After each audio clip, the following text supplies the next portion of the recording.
Oh, hello, hello. Are we live?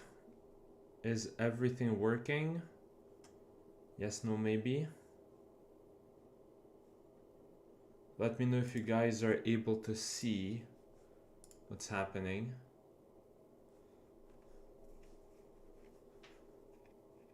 I'm hoping everything's all right, because here in the YouTube studio it is only showing the thumbnail, so I was like, okay, perfect. Okay, so Silver Sterling at least can see.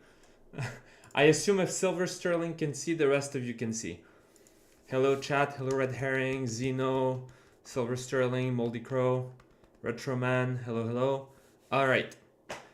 So, oh, hold on, let's just remove this thing, or let's just move it, because I'm not really gonna use it. All right.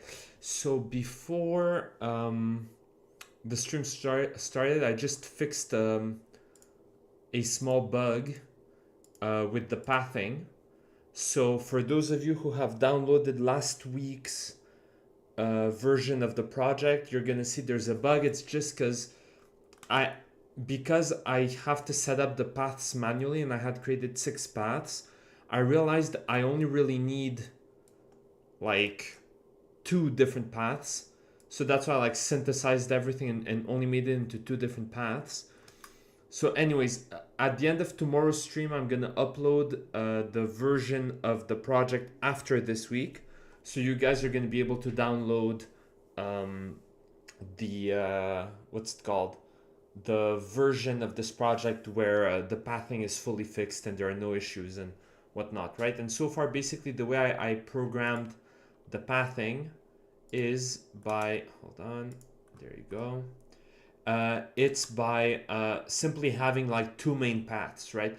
Either this way like that, or basically this way like that. But that means that some of the units who spawn here are gonna go the long way around, and vice versa, right? Some of the units that spawn here are gonna go the long way around, and then other units are gonna move faster like that,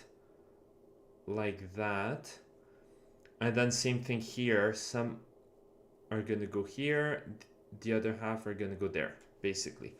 Let me just zoom in before I forget. There you go, the code. Okay, so press Alt plus Z.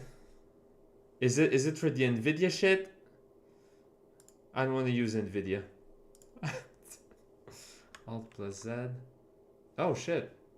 Okay, yeah. All right, no worries.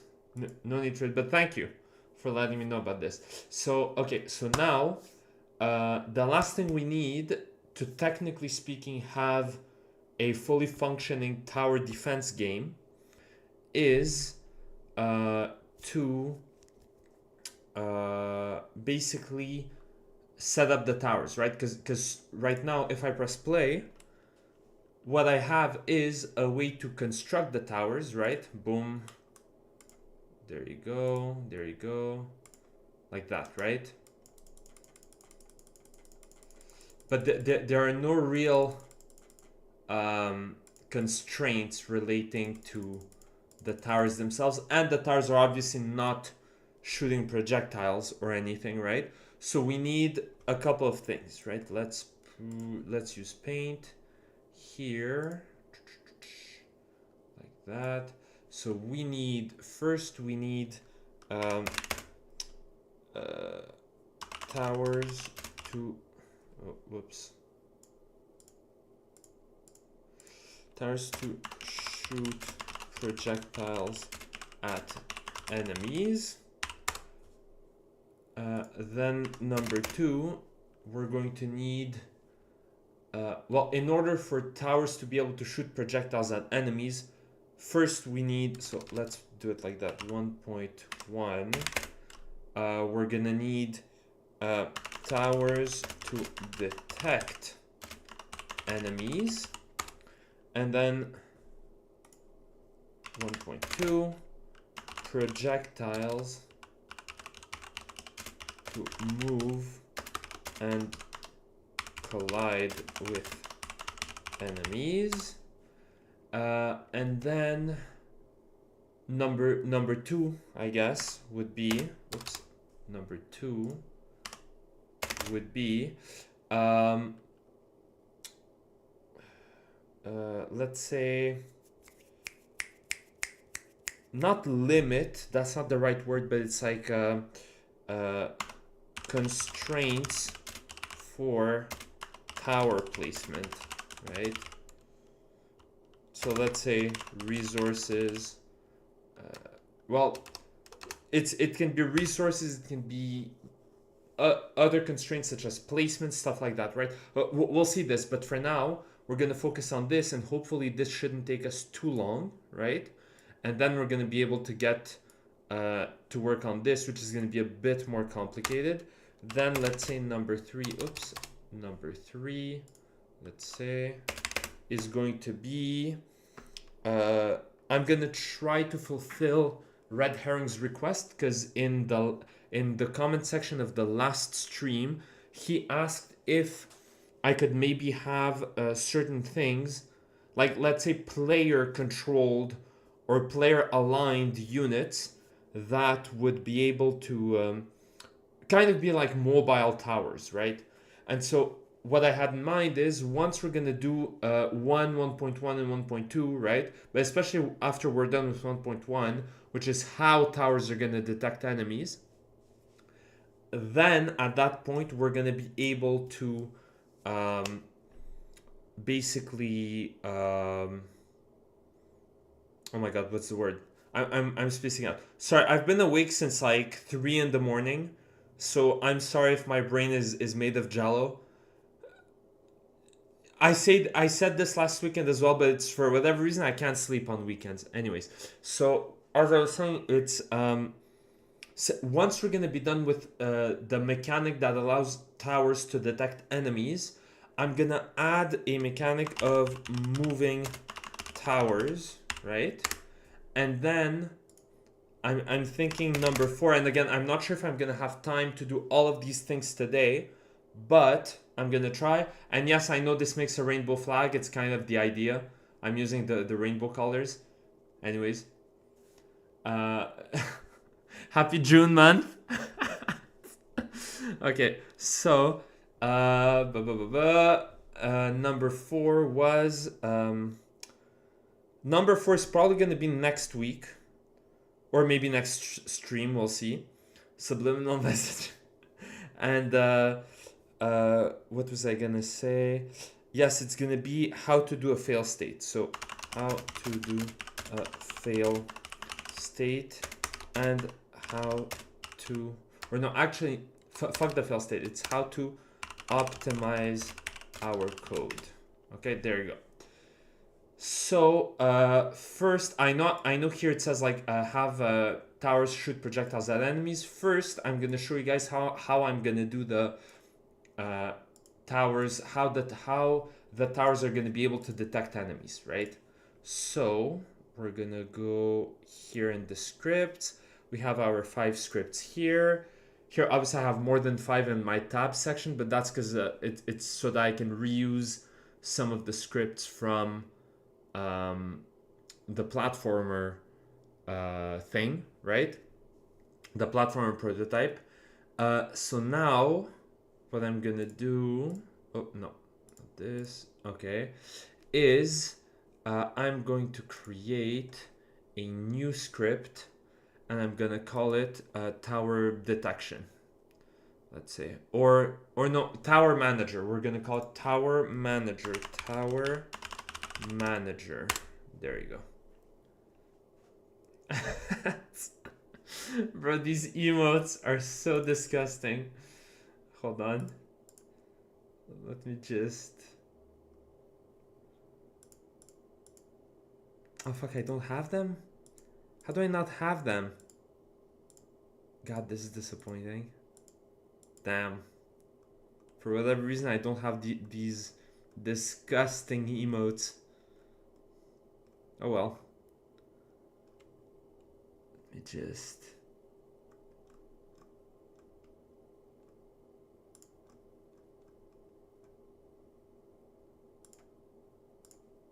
There you go. What do you mean disgusting? All right.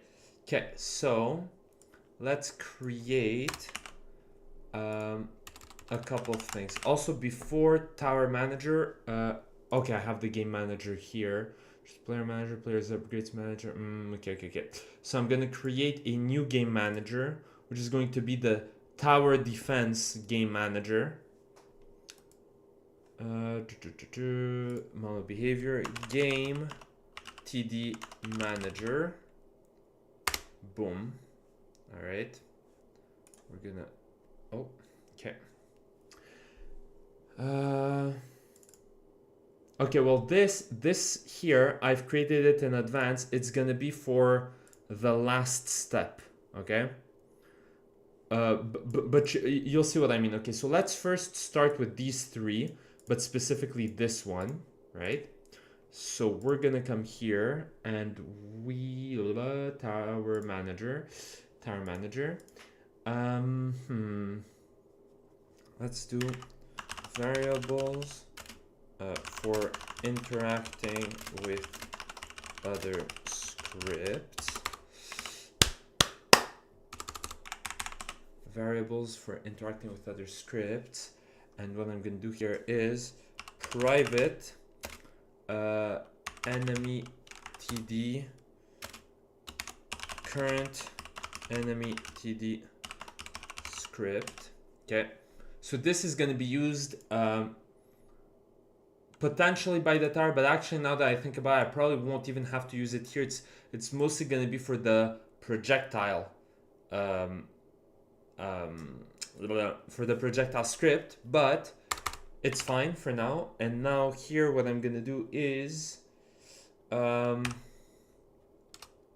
hold on, header, and we're going to call this the tower detection variables. Okay, now here we're gonna do public. Public, it's gonna be a list, right? Okay, so let's go back to where I had lists. Was it in the pathing? Aha. All right, pathing. Objects list. Let's rename it. Copy and paste. No, not enemy. Tower. Okay, public. Okay, like that. Okay, now let's rename this. I just copy pasted the list just to save us time, but again, this is how you make lists. And we're gonna rename this to enemies within range list. Right? Okay, yeah, that's how we're gonna do it. And the index, it's just enemy ID really, and here it's gonna be enemy object. Okay, then we're gonna do the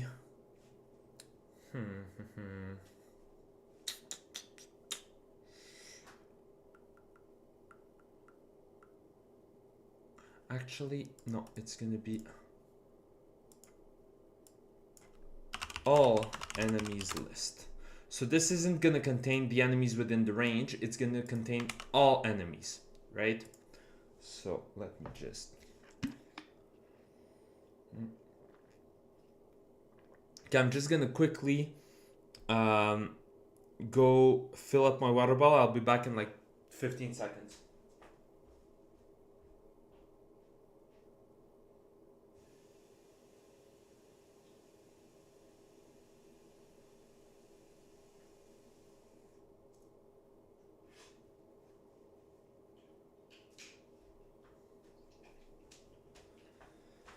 All right, I keep losing my train of thought because I'm constantly thinking about like what I'm gonna do 2 steps ahead of what I'm doing right now, and all it's doing is slowing me down.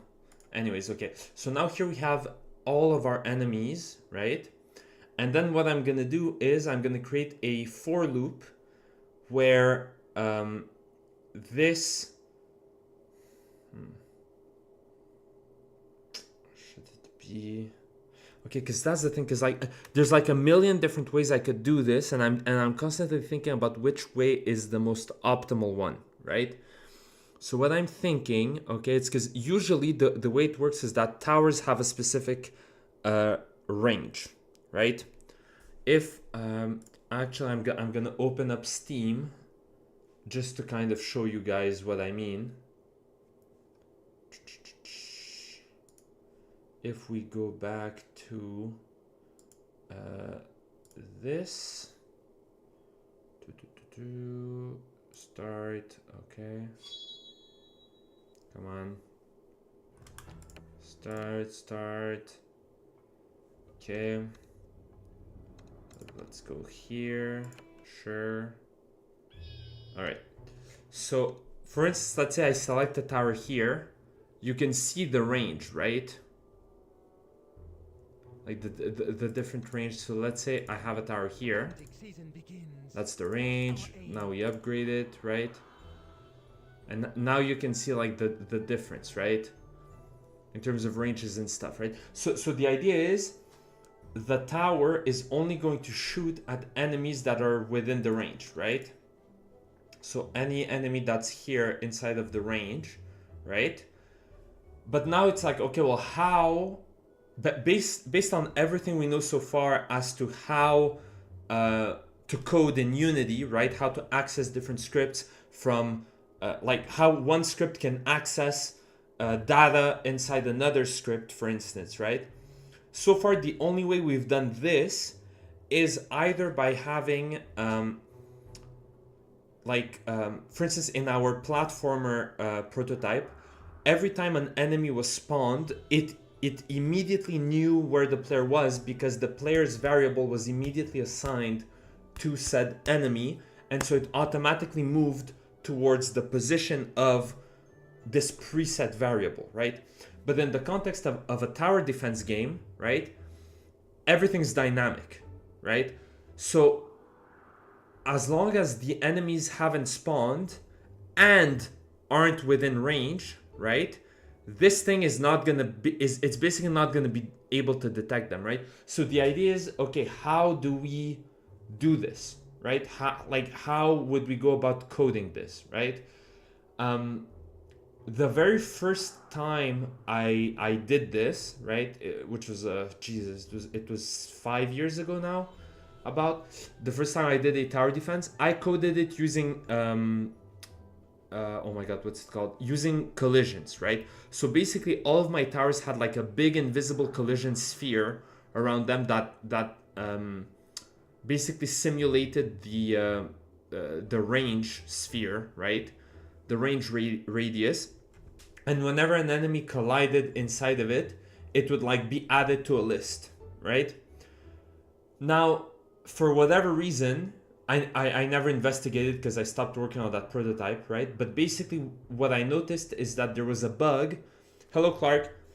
I noticed that there was a bug that made it so that maybe 5 to 10% of the enemies that entered the range would not actually get detected, right? So basically, let's say I have 100 enemies that pass through here and here, right? Maybe 5 to 10% of them would just never get detected, right? So they're moving here, and even when there are no other enemies around them, the tower just wouldn't shoot at them, right? And so I was like, well, what the fuck, right? So a better way of doing it, one where like this bug is for sure not gonna happen, is the following way, right? So let me just exit this, blah blah blah, boom. Okay, there you go, like that. Okay. Also, enemies within stabbing range. Jesus. No, it's not with raycasts because raycasts are a single line, one pixel big, basically, right? Like it's a single line. So raycasts would be useful if you want to have a line of sight mechanic in your game. For my game, I'm not gonna do that just because I don't think it's gonna be particularly helpful.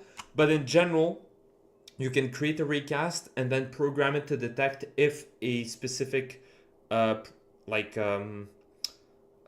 obstacle or something like that is blocking the view, right? It's blocking the raycast, at which point it's not gonna shoot, for instance, right? So here's how I'm gonna do it, right?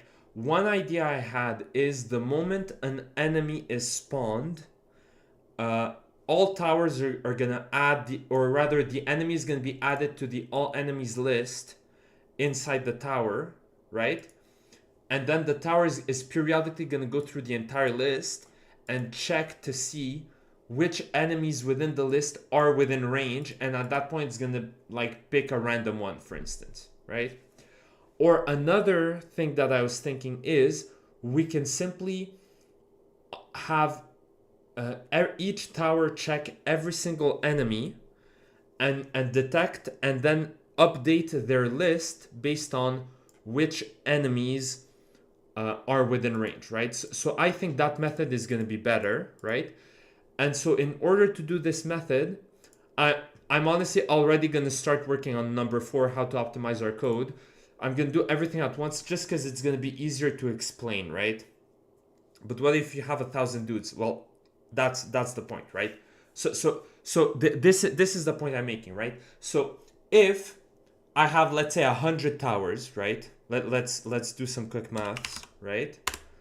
So I have 100 towers, and I have, let's say, 1,000 enemies at the same time, right? That means that every frame, 100 of my towers are gonna go through 1,000 enemies, right? Which means that every frame I'm going to have like 100 for loops that in total are going to go through 100,000 enemies, basically. You see what I mean? That's not practical. That is not optimal. That's going to cause problems, right? So instead, what I'm going to do is, let's just go back to player manager. Let's do this like that. Boom, boom, boom. Okay, let's go game TD manager, right? So God damn it, where was? Okay, well this doesn't say. Spawn your manager.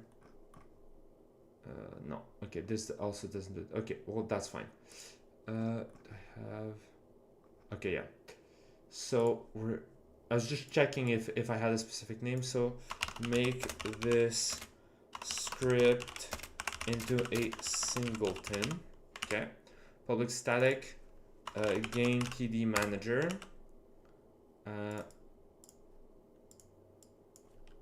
Game TD manager instance. Boom. So now I only have one single instance of this script. So I've created this to allow all other scripts to instantly be able to access this, right? How about 6 million? Oh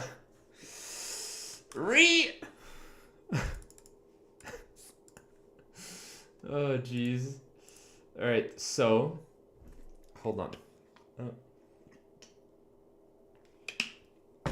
So here's what I'm gonna do. Okay, let's just remove these. Then where was my last singleton? Okay, there you go. Boom, boom, boom. Okay. No, game tower defense manager. Okay, boom. Okay, there you go. All right. Seems too much. Oh, jeez. Oh my god. All right. So, okay. So now we have this. So basically, every other script is gonna be able to access this, right? So now what I'm gonna do is I'm gonna go into the tower manager, and I'm going to copy paste this into my game TD manager. Boom, boom, boom, boom, boom.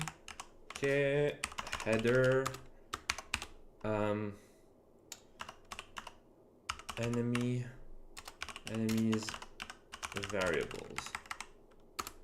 There you go. No, we're gonna do enemy variables. all enemies list, right? And so now what I'm gonna do is in my spawner tower manager, spawner TD manager, I'm gonna come here, private game TD manager is this game TD manager script, okay?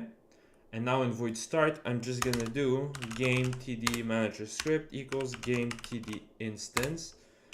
There you go, like that. And now here, spawn enemies timer. Oh, sorry, spawn enemies timer. Basically, whenever an enemy gets spawned, what this is gonna do is simply, it's simply going to add, yeah, it's gonna go TD manager script dot enemies list dot add in parentheses newly spawned object, right? Because reminder, now if I hold control left click on the list, it's gonna bring me to the variable itself, right? So control, I hold control left click, boom. Now we're back in our game TD manager script. And here you can see it's a list of type game object, right? And now here we just spawned in a game object, which is the newly spawned object, or rather the newly spawned enemy object, right? And after I've set it up, after everything, I can also do, I can also put this before, like the order I don't think matters, but the idea is just once you've spawned it, you add it to this list, right? Now, next step, what we're gonna do here, like that, we're gonna copy paste this line of code in the tower manager. We're gonna duplicate it here. Now here I'm gonna do private TD game TD manager. Oops, this game TD manager script. There you go. So now I've set this one up as well, right?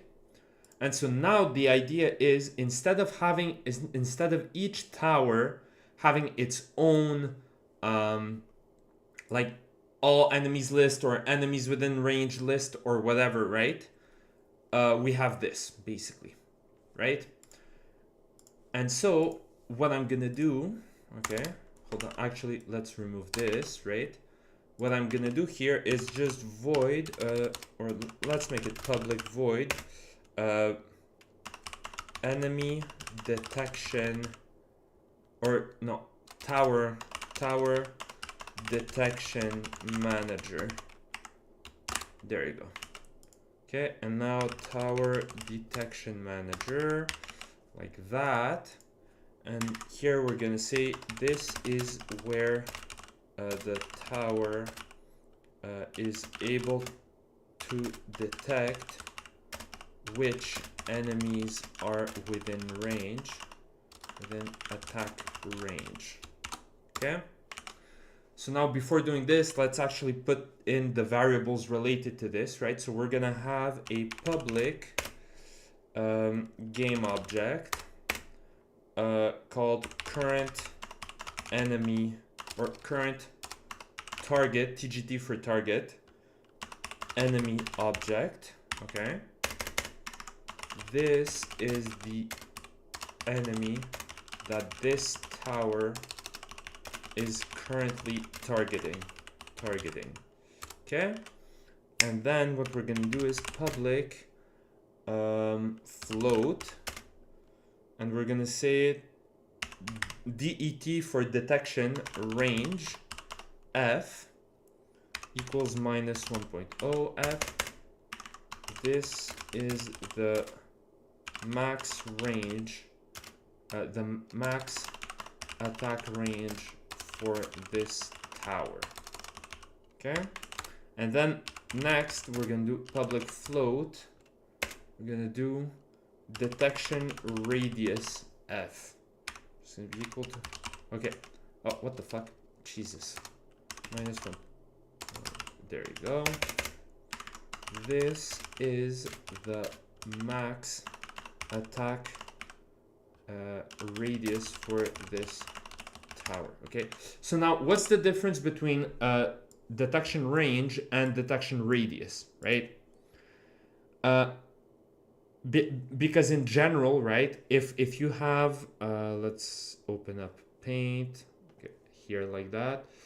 If you have, let's say,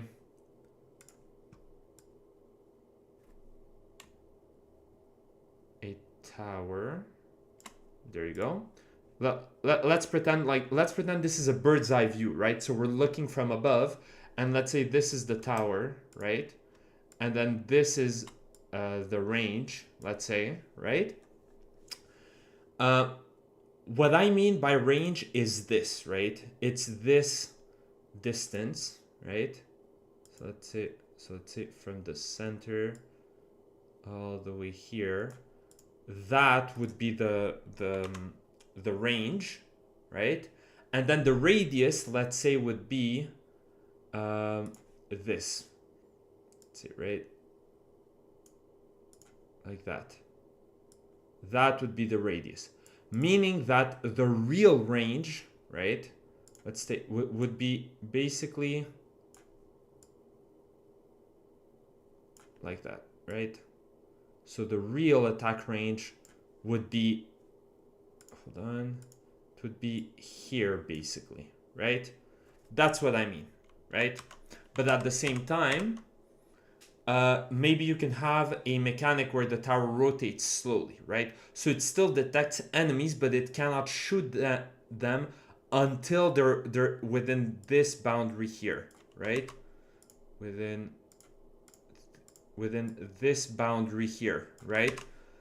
Now, in my case, I'm gonna make it so that all of my towers can attack all the way over here, but I'm still going to implement the code. Oh, Jesus. I'm still going to implement the code as if it works with a mechanic like this, right? The only thing I'm going to do, right, is that the radius, basically the angle of attack, right, the cone of attack is going to be 180 degrees on both sides, which means that it's going to be 360 basically. That's what I'm gonna do. And at that point, if you want to change it again, you can just take the tomorrow, after tomorrow's stream, I'm gonna put the project up, and you can just like take the project, go into my script, and just start fucking around with the angles and everything like that, right? So let me just be right back. 15 seconds.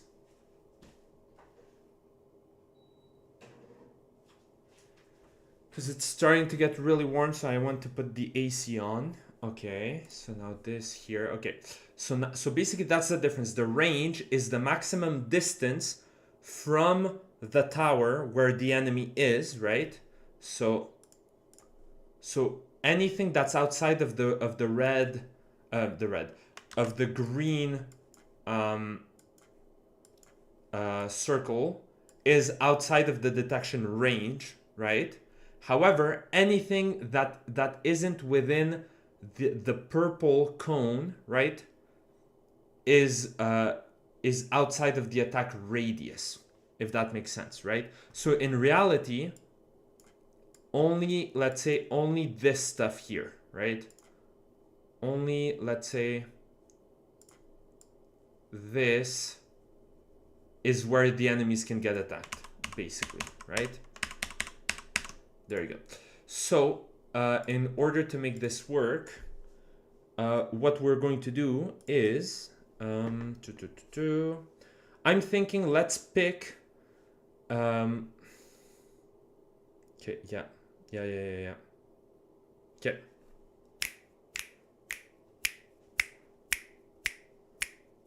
How am I going to do this? Okay, so if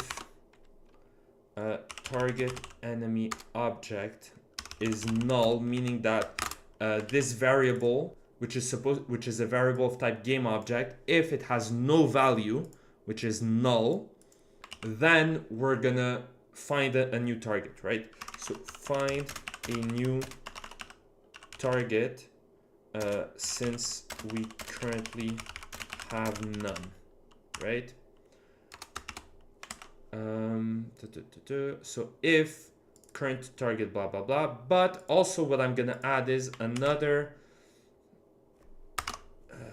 this here and another conditional, which is gonna be game td manager dot list all enemies list dot count is greater than 0, right? So this, whenever you write a list, right, like the name of the list dot count, I think I've explained this before, but I'm gonna re-explain just in case. The like all enemies list dot count is just the number of list elements it has, right? So for instance, if the count is 7, that means that there are 7 list elements which go from 0 to 6, right? So remember, like the count is 7, it means that the last index is 6 because the first one is 0, right? It's all offset by 1 basically, right? So the idea here is if this tower doesn't have a current target enemy, but the what's it called, the all enemies list that the game manager has isn't empty, which means that there are enemies out there, find a new target since we currently have none, right? That's what it's gonna do. Find a new random target. A new random target, right? So let me just drink a bit.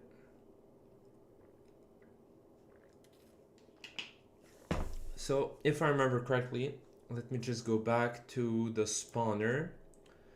There you go. Let's just, again, it's like coding. It's if you've coded something somewhere else already, just copy paste it. It's simpler. It is a bit lazier, but you know. So here we're gonna change this to random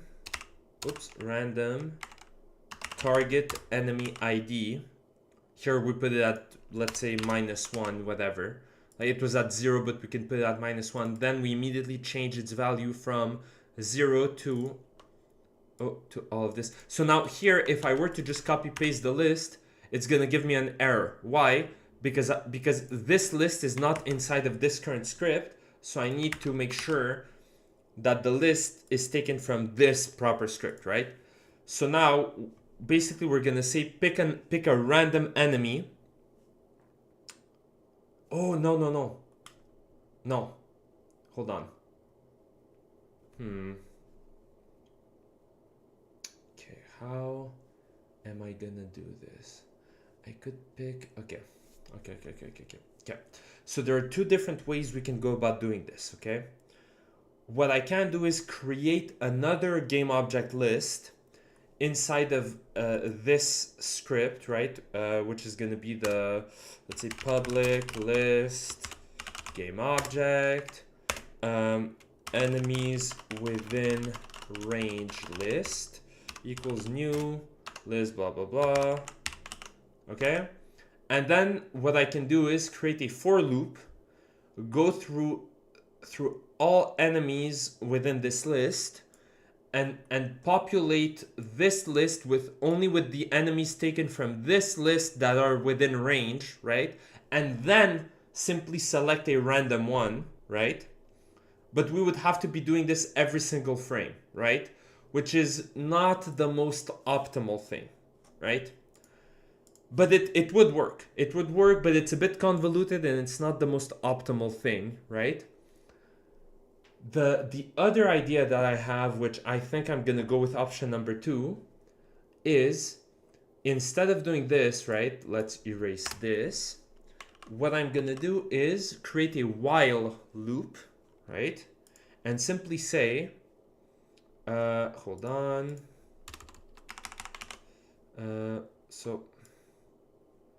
So go through all enemies list and pick an enemy at random until you find one that is a valid target. Okay, so now what I'm gonna do here is a while loop. So while what's it called, while target enemy object is null, right? Boom. So while current target enemy object is null, do this, right? So here we're gonna copy paste this like that, right? So now we found the index, like a random index, right? So if I have like 112 enemies, this can go anywhere from 0 to 111 because the last index is 111, right? And remember, when we do a random range, right, if it's an integer, as you can see here, right, it says int minimum inclusive, maximum exclusive. If this was a float, the count would be included. So as I said in the example where we have 112 indexes, it would go from 0 to 112. However, since the last index is 111, it would give us an error, right? That's why you keep this as an integer, and all you have to do is this, right? If this was a float, I would have to add -1 here at the end, right? But because it's an integer, we keep it just like that, right? I know it may be a bit confusing. Let me know if what I just explained makes sense, right? But again, like, I assume you guys are starting to get like used to what each variable, because each variable has a few little gimmicks, right? So, and this is really important, we just always need to keep track of which type of variable we're using so that we can keep track of what the limits and the constraints of each variable type's gimmicks are, right? Okay, so now as I said, here we have the target enemy index, right? And so now what we're gonna do is, okay, now check to see if the current enemy is a valid target within attack range and attack, or within detection range and detection radius, even though attack radius, whatever, it's the same, right? Detection, attack, whatever, right? It depends. Like, maybe you could have eventually a tower whose detection range is really high, but its attack range is really small, but any enemy that's within the detection range maybe like gets a debuff or whatever, right? Like, you can mess with those mechanics, but for now we're gonna say that the detection range and detection radius are those two variables here are the same as the attack range, attack radius, etc., right? Like, we're keeping things simple basically. So now check to see if the current enemy is a valid target. Okay, so now what we're gonna do here is we're gonna create a temporary vector3, which we're gonna call it direction to target v3, and we're gonna set it up. Okay, wait. Before doing this, here we're gonna create a temporary game object, current enemy, or current current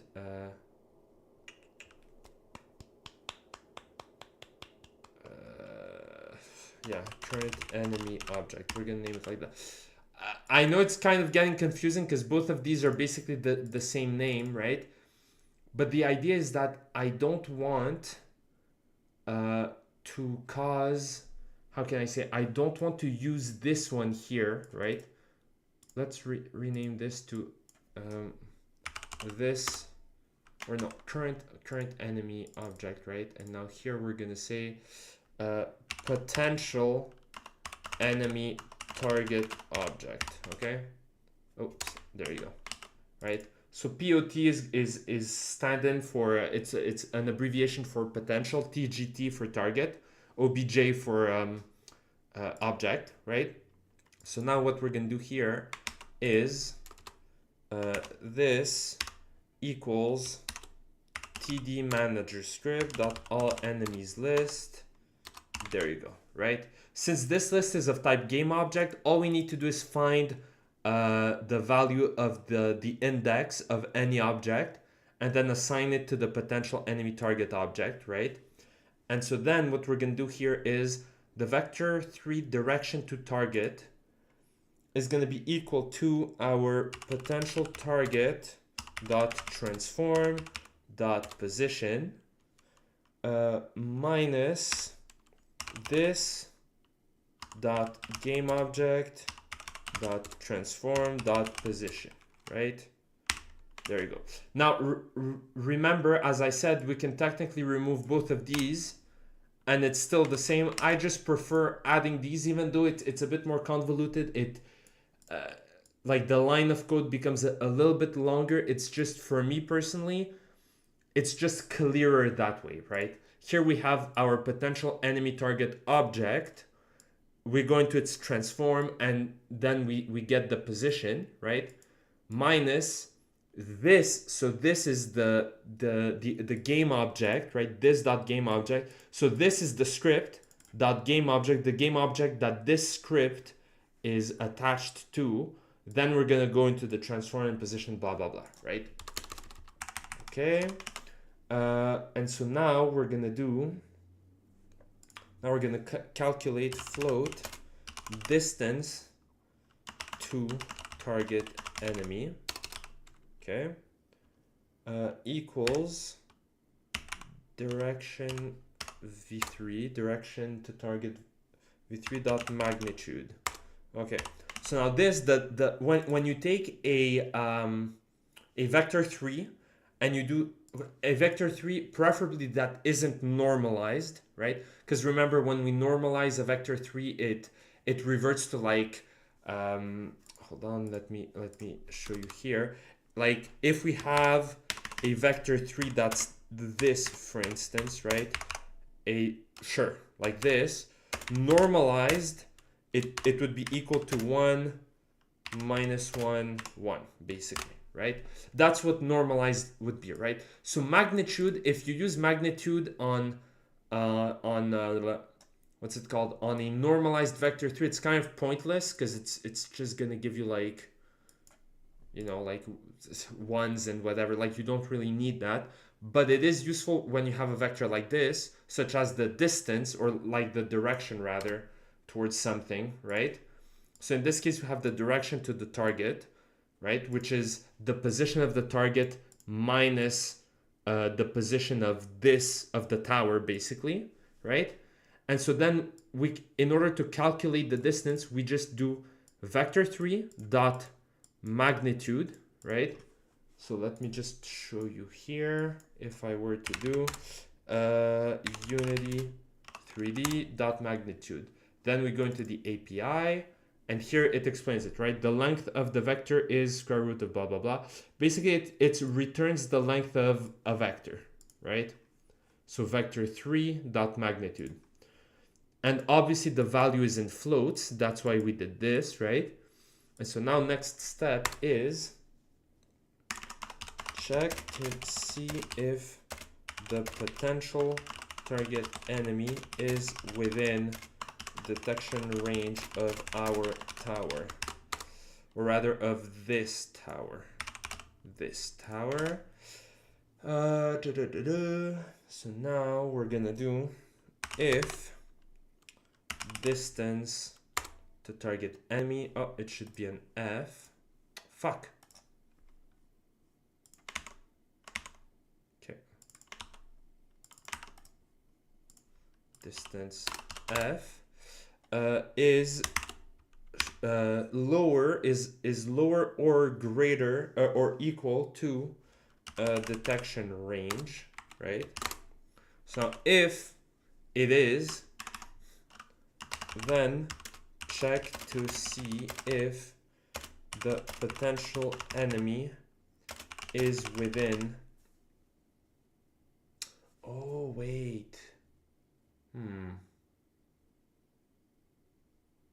Yeah. I'm gonna have to change this. It's not gonna be a while loop anymore, because I just realized that there is a chance that there is a bug that happens here. And basically, whenever whenever you make a mistake when you create a while loop, right? Um, and the way you code your while loop prevents you from exiting the loop, the game crashes. It's a soft crash, meaning that everything just freezes, right? So basically, I'm gonna do this. Uh, I've spotted the mistake. I'm gonna do it anyway, just so you guys can see what the effect of the mistake is, right? So let's just save everything. Okay, so then check to see if the potential, and now I'm gonna obviously explain what the mistake is. So then check to see if the potential enemy is within uh, detection radius. Within the detection radius. So now we're gonna do float angle to potential target f equals vector3 dot angle. So this, similar to magnitude, this is going to calculate the angle between two different two different vectors. So we're going to do this dot game object dot transform dot forward. Okay, and then we're going to do direction to target v3 dot normalized. Now here we do it normalized. Otherwise, when you calculate the angle, because the transform dot forward is a normalized vector. So if you calculate between a normalized vector and a non-normalized one, it's going to give you something that's inaccurate, basically, right? And now here we're going to do if angle to this is lower than that radius, is lower or equal than the detection radius, then what we're going to do is current target enemy object. Yeah, there you go. Okay, perfect. And so then this isn't null anymore. Well, this, it's the same variable. It's not null anymore, so we can exit the actual while loop, right?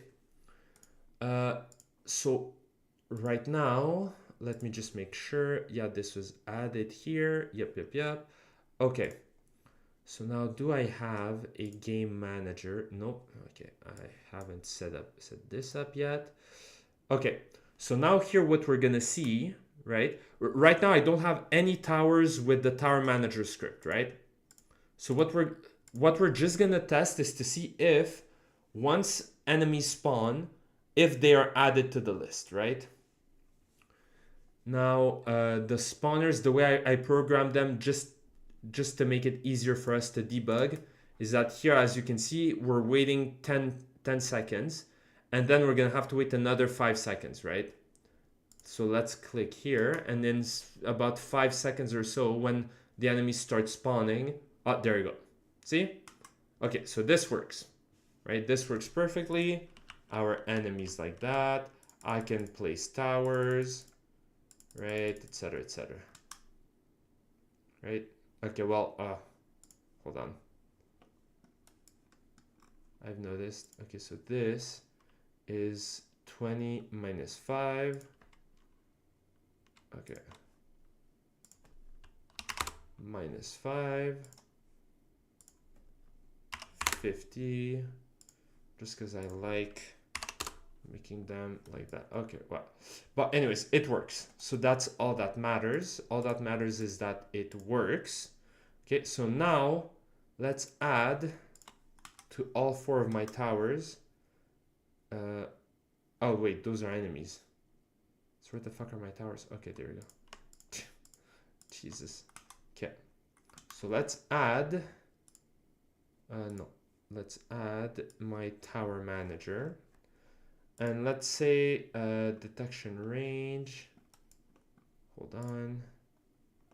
Detection range is gonna be 10, let's say. Right? Hold on. Let's just create 3D object, sphere, that range. So detection range is gonna be 10, no, 10 is a bit too small. Let's do it 20. Yeah, okay, yeah, 20. Jesus, even 20 is not that big. Hold on. So let's actually do this. 15, 15, 20, 20. Yeah, like that. Yeah, that should be better. So now here, if I do 20, yeah, 20 is perfect. Okay. Okay, perfect. So let's just delete this. Okay. So now tower blue, red, green, yellow. Detection range 20. And detection radius, I'm going to put 180. 180 means that the actual detection radius is 360. Why is that? It's because when you do vector3.angle, right? Hold on. Calculates the angle between two vectors, right? But the maximum angle this can ever be is 180, right? So let me just show you again. Actually, let's use it here, right? The idea is we have, like, let's say this here and this here, right? Let's say we want to calculate the angle between this here, right? And the complete opposite, right? Well, the most it's ever gonna be is 180. Now the way I've done it here, it's not the clearest, right? So let me just instead, let me just show it to you guys like that, right? Let's say that they are like one next to each other, right? Let's do it like that, right? Because now it's going to be really obvious what I'm trying to explain to you guys, right? Like that, here, like that, right? So these angles cannot be more opposed to one another, right? Like this is the absolute limit of how opposed these angles can be, right? Yet, if we calculate the angle from here to here, that's 180, right? That's 180, right? But that's the max angle we can have. If we calculate it like from above, right? Same thing. From below, same thing. From the other side, same thing, right? So the max angle difference between two angles is going to be 180, right? And so the idea is whenever you're coding the detection radius of anything, keep in mind that there's no point, because again, if I wanted, I could do this, right? This is the max, whatever. Like this means nothing, right? Because anything above 180 is like irrelevant. You know what I mean? In fact, it might cause bugs. So just never keep it 180. If I want the detection radius to be this, right? Then I put 90, right? Because it's gonna check 90 degrees this way and then 90 degrees like this way, right? If I want 270 degrees, then I'm gonna put, what is it? 90 plus 30, 120, I think. So that's gonna be 240. So not 270, but whatever, right? Like the point is always keep in mind that whatever angle you're aiming for what the let's say the detection cone is, right? And for instance, like if you're making a game like I don't know, like Assassin's Creed or Dishonored or whatever, a game that involves stealth, and so like hiding from the cone of vision of enemies, it's the exact same logic, right? the idea is whatever cone of vision you have, right? Like whatever cone of vision you have, the angle is always half of that, right? So if you want your cone to be 180 degrees, you're gonna put a detection radius of 90 degrees, so on and so forth, right? So this is why I put 180. Now this means that they can shoot at 360 degrees, basically. And now, since I've put the tower manager script, and my tower manager script is running in the update, which means it's running every frame, right? Now the moment I press play, it's gonna bug. Like the game is gonna soft crash, so I'm gonna I'm gonna get the task manager ready. You're gonna see the game is just gonna freeze, basically. Right? Okay.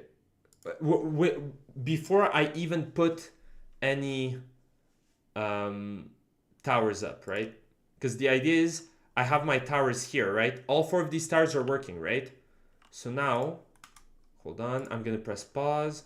Now here, as I said, wave timer, 10 seconds and then 5 seconds. The moment it hits 5 seconds here, at the bottom right, the moment it hits time elapsed equals 5, the game is gonna freeze. Right? So we're gonna see 4, 3, 2, 1. See? Like right now I'm spamming WASD, nothing. I'm gonna click pause. I'm spamming pause. I'm trying to cancel. It froze, right? Why? Because we got into an infinite loop, right? And now I'm gonna explain to you guys why it is that we're in an infinite loop. And this is the thing with while loops. While loops are incredibly powerful and incredibly useful only if used properly, right? But in our case here, I didn't do it properly, and so we get an infinite loop, right? So just as a reminder, let me make sure that everything is up to date. 180, 20, okay, perfect. Okay, so now the idea is simple, right? What's the logic in our loop, right? Well, the logic is that every time an enemy is spawned, right? Every time an enemy here is spawned, it is added to the all enemies list, right? Then what's gonna happen is that each tower, every frame, picks a random enemy from within the list, right? And looks and like analyzes it, right? Like, is it within my detection range? If so, is it within my attack radius, right? My attack angle, my cone of attack, whatever you want to call it, right? While loops will break my game. No. They won't break your game if you do it properly, right? But here it's a good example of one that doesn't work, and you're gonna understand why it doesn't work, right? So as I was saying, right, we pick a random enemy from within the all enemies list, and then we verify to see that, like, is it a valid target, right? If it's not within attack range, well, then we don't even need to check the angle because it doesn't matter, right? If, however, it is within attack range, well, is it also within the attack radius, right? If it is, then we assign it to this, and by giving this a value, it's not null anymore, so we're able to exit the while loop, right? But what happens at the very beginning of the game, right? I have purposefully put every single one of my spawns, right? Every single those white cubes here, those 6 white cubes here, all of them are purposefully put away from the detection range of any tower, right? And because every single one of my towers, regardless of where it is using the while loop, well, even if I had a tower that's within attack range of the spawn, the moment I have any tower that isn't within attack range of the spawn, and the moment I have any enemy that is outside, how can I say, the moment I have a tower that doesn't have any enemy within its range, it's going to be stuck in an infinite loop. Why? because this assumes that there's at least one enemy within range, right? That's the logic of this while loop. That's why it doesn't work, right? Because the way I've made it, the way I've designed this loop is assuming that there's always at least one enemy within range of every single tower, which is nonsensical, right? So the solution is going to be the following, but the solution I'm going to show you is also going to have another bug that I'm then going to show you how to solve that other bug, right? But one step at a time, right? So what this means is that this while loop is incorrect, it's not going to work, and the solution involves replacing the while loop with a for loop, which means that we're not going to use a random index. We're not going to pick enemies at random. We're going to go one by one through every single enemy until we either find one, or if we don't find one, well, then there's no enemy, right? Simple, right? So here I'm going to do this, right? It's a bit ghetto, but that's how I like to do. We're going to nullify all of this code here.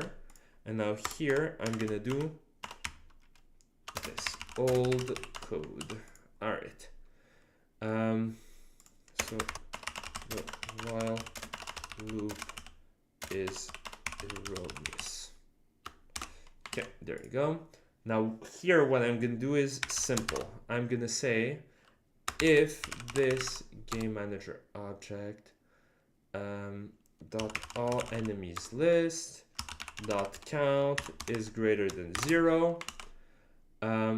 So the moment there's at least one enemy in the level, check to see if it's a valid target. Okay, so now what we're gonna do is a for loop index 0, loop index is lower than game td dot list dot count. So just as a reminder of how a for loop works, first we create just a temporary integer that we give it a name. I gave it the name loop index 0, and we give it a value of 0. Then as long as the value of the variable, the integer we just created, is lower than something we decide, which in this case I decided would be the count, like the total number of list elements in the all enemies list, then so as long as this is lower than this, then the total number of enemies basically, we're gonna go through the loop, and after each loop we're going to increment the value of this so that eventually we can exit the loop automatically, right? Please leave that old code as an example in the project you share in Discord. Is an interest. Well, exactly. That's why I graded out. But yeah, I'm going to leave it. I'm just going to, hold on. Actually, I'm just going to remove this. Yeah, there you go. Just because it's not, it doesn't change anything. There you go. Okay. All right, let me just drink a little bit.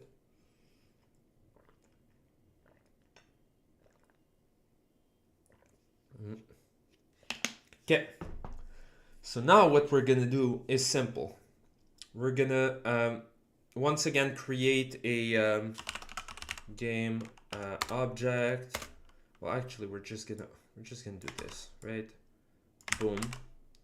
Potential enemy target object, right? Actually, we're gonna copy paste the code here. Hold on, we're gonna copy paste the code that was inside our while loop, but instead of having the random enemy blah blah blah, we're gonna remove this. So okay, so here it's create. Oops. Oh yeah, baby.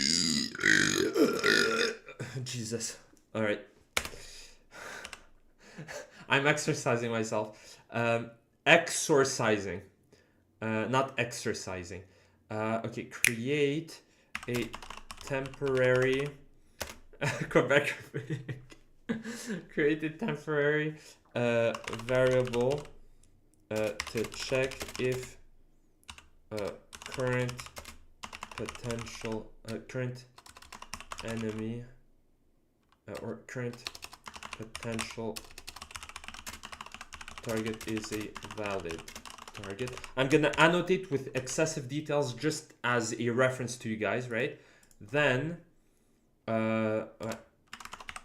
assign temp var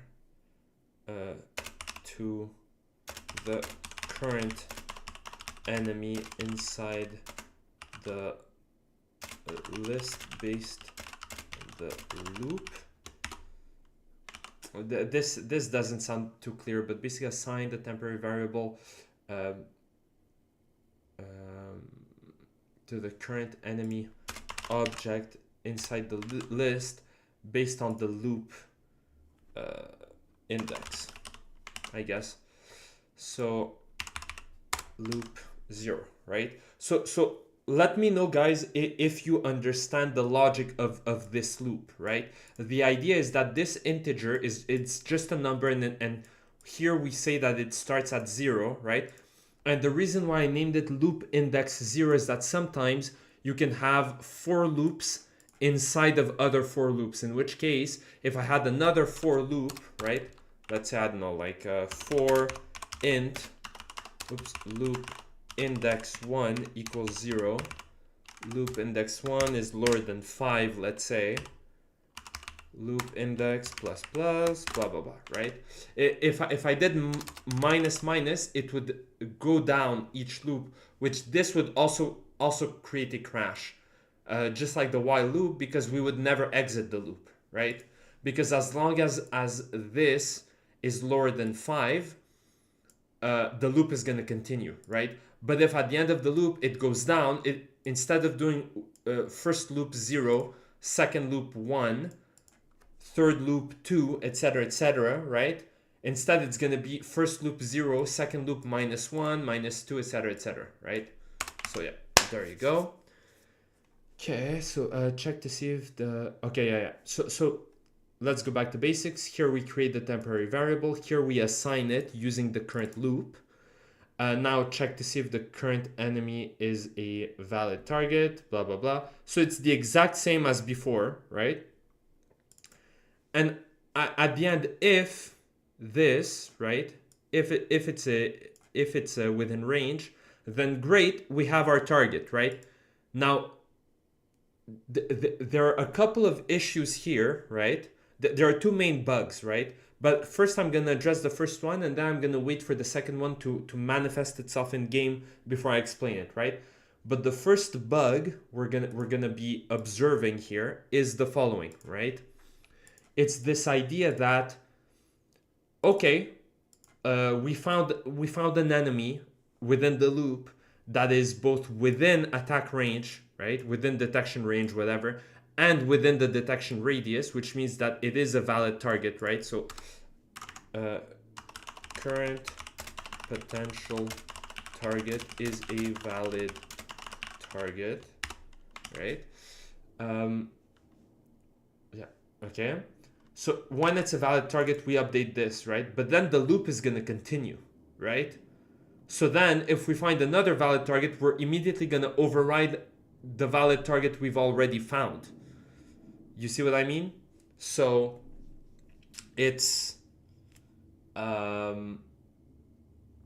it's going to create a bug, right? Where like every frame, or not even every frame, but basically every time this loop goes, it's going to pick the last target in the list, basically, right? The last valid target in the list, I mean, right? So a way to stop the loop after we found our first valid target, it's, let me just make sure, I believe it's break, but let me just Unity 3D break.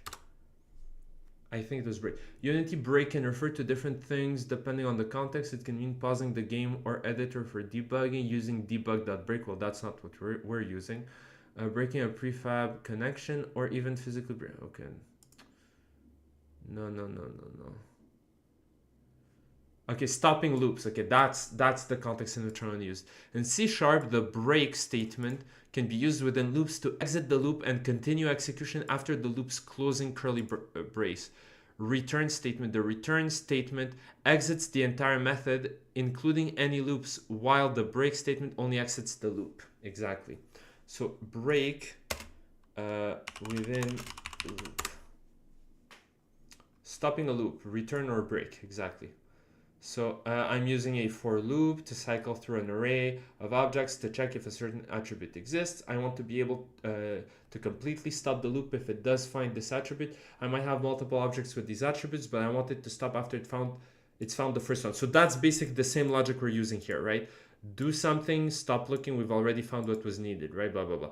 Break causes exit from the loop only, so any statements after the loop will be executed. On the other hand, return causes exit from the current function, so no further statements inside this function will be executed. So if you want to exit the current function after finding the first element, use return. Exactly, right? So in this case here, all we're gonna do is break, boom. So what this means is that the moment we found our first eligible target, our first valid target, well, we're just gonna leave, basically. We're gonna exit the loop. So we're gonna exit this loop here. And because there's technically no code afterwards, like the function is gonna end. But if I had more code after it, then it would be a different solution, right? So let me just put this up like that. Now it's compiling. All right, save. We're gonna select this here just to check the timer. I'm gonna press play. I'm gonna be right back just to shut down the AC because it's actually getting cold now because my AC is too powerful. So I'm gonna be right back.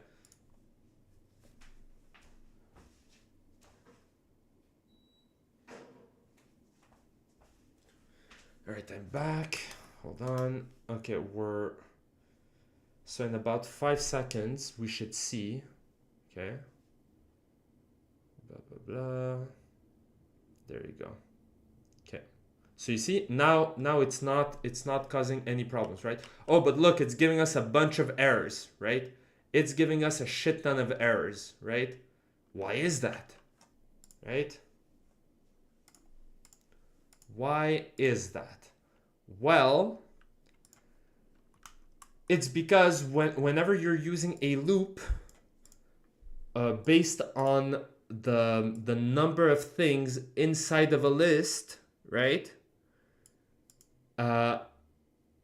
If the list changes while the loop is going, but the loop is still referencing the list, it's gonna break the loop, basically, right?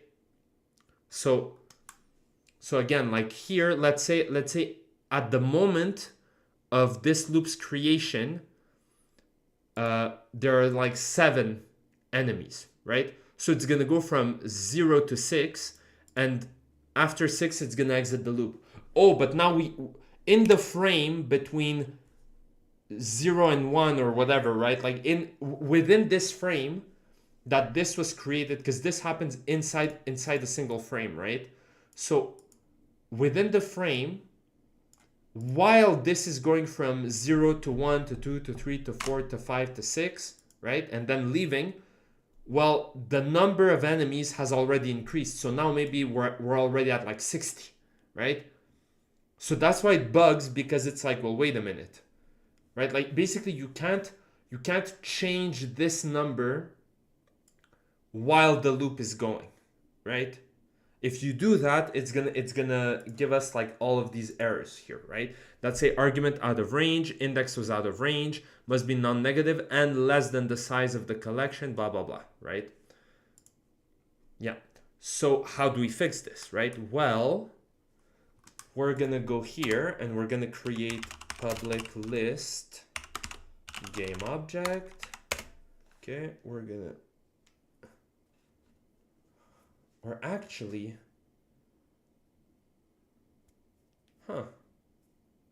actually I don't even need to create a list here.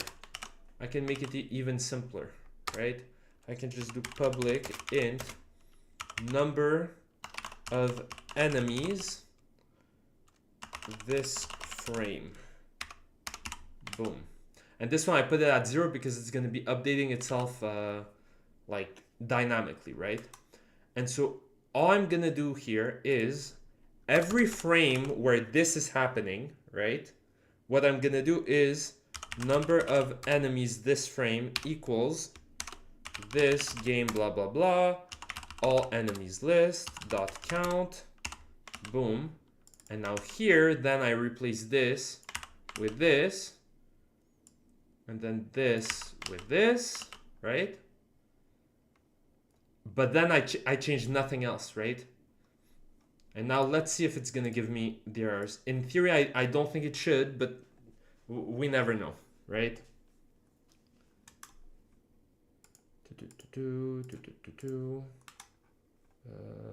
Okay.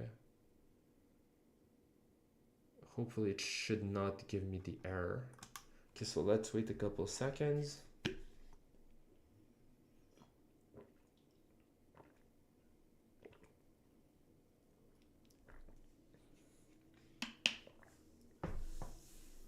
Okay. See? Okay, so it's still giving us an error here. Could it be?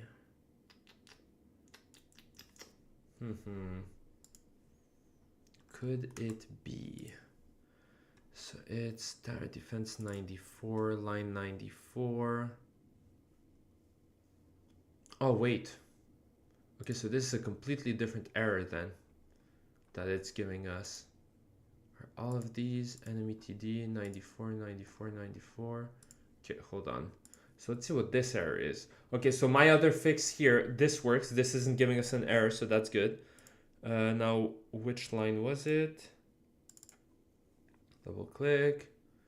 On trigger enter, current pathing, blah, blah, blah. This enemy's path.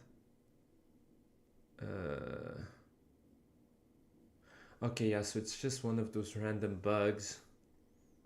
So this enemy's path. I only have 2 paths, so it should either be 0 or 1, right? So let's press play again. And then instead of exiting play mode, I'm just gonna pause it just to see how it's gonna be. All right. Right, 5, 4, 3, 2, 1. Okay. So let's say. Okay. Okay, so green clone. This enemy's path is 1. Okay. So this triggered here when it passed here. Okay, so let's click on this. See.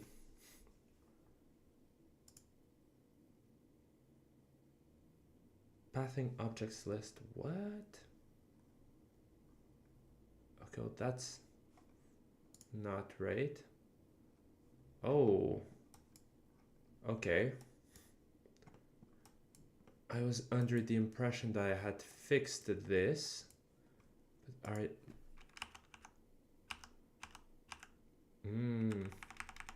Could it be that I somehow reset the script here? I'm not sure. Pathing TD. Okay, well, now my pathing for whatever reason just broke. It might be because of the crash. Okay, so let's do the following, right? Pathing 0 is going to be from this, like that, all the way here. So this one here, it's going to be boom, boom. This one, boom, boom, like that. This one here, it's going to be this, like that. Okay, like that. Okay. Yeah, so for whatever reason, my pathing broke. I have no idea why, but whatever. The point is, the other fix for the tower detection, now it's good, right? Now it works, basically. But once again, basically every time you see argument out of range, exception, index was out of range, blah, blah, blah, blah, this means that there's a problem that's happening with the list, basically. Basically, a script somewhere is trying to access the index inside of a list, but the index changed, or the value of the index it has is erroneous, right? So for instance, here we only have 2 indexes, right? So if a script has a line of code that says go into the pathing objects list and find the list element number 2, right? So the list element with index 2, well, there's only 2 elements, 0 and 1, right? So it's not going to be able to find something, so it's going to give us out of range, right? It must be non-negative and less than the size, right? The same way that if it's anything below 0, it's also like it can't find index -1, right? Like it can't find these, right? So now here we're going to click on this and we're going to say like that, right? So path, and then this like that, okay. Then this we're gonna do boom, boom, yeah. This we're gonna do once again 5, 5, and then this we're gonna do path number 1 is gonna be this, and path number 2 is gonna be this. Okay, so now in theory everything should be working fine. Let's go back to here, press play. All right, now let's wait another 10 seconds for everything to spawn. And mind you, we still don't have like the projectiles working, right? Like so far we've only been doing the detection radius, right? Okay. Okay, there you go. Now it's working. Okay, well this one I clearly programmed it wrong, but anyways. Yeah, okay, so hold on. So this one here, no, not spawn. This one here, what was it? It's path. Oh, wait. So path 0. Yeah. Okay, path 0 is this. And then path 1 is this. Here, path 0. Okay, yeah.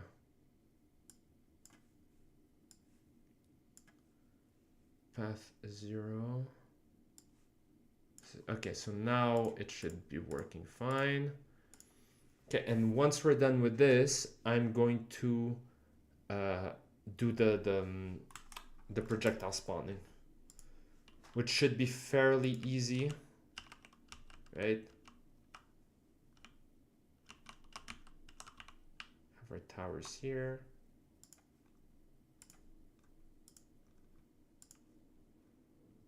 Okay, there you go. Okay, so now the whole path thing is working. That while crash did break. Yeah, bro. Okay, there you go. All right. Yeah, so it's all working perfectly fine. All right, perfect.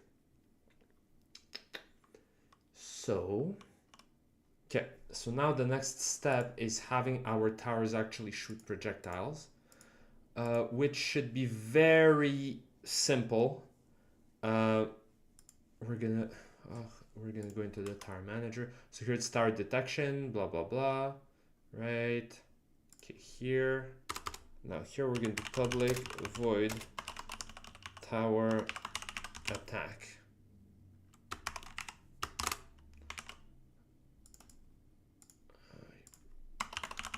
Manager, since this is detection manager.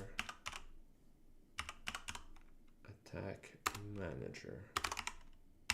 Okay. So now here we're gonna do header tower attack variables, and this should be fairly easy. We're gonna do public game object this tower's projectile prefab. Okay. Yeah, and then attack timer, right? So public float attack cooldown timer F, and then public float attack cooldown time elapsed F equals 0. Okay. So now what we're gonna do is if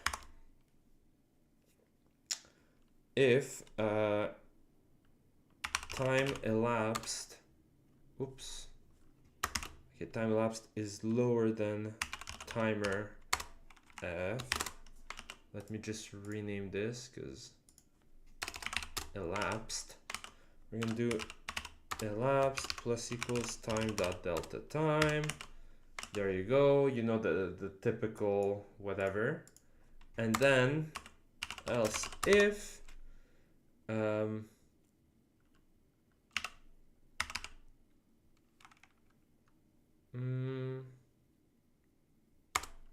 is greater or equal than attack CD timer, right? Attack cooldown timer. If what was it? Current enemy target object is not null, right? Now here we're gonna spawn. Let's go here. There you go. Tower manager. Okay. So what we're gonna do here is spawn a projectile and assign it to this tower's current target enemy. Right, so what we're gonna do is game object newly spawned projectile object equals instantiate. No, that's fucking stupid. Instantiate projectile object. Wait. This tower's prefab. This tower's prefab at the tower's position transform dot rotation. Yes, very good. Yes. All right, fuck, get right back. It's getting hot again.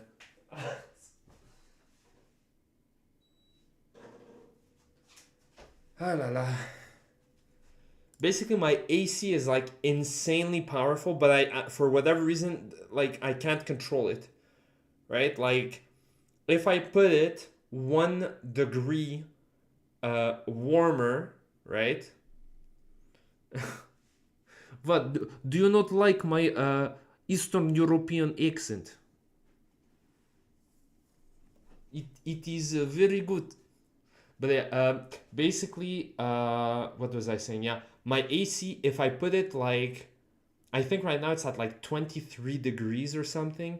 If I put it 1 degree higher at 24, it like stops working. It's barely doing anything.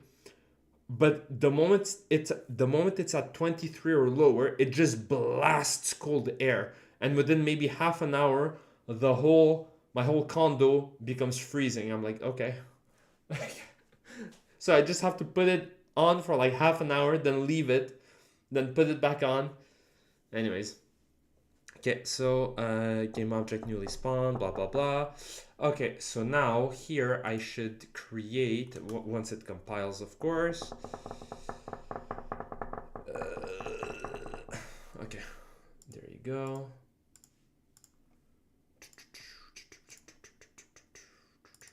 Script, tower defense, model behavior, tower, projectile, script.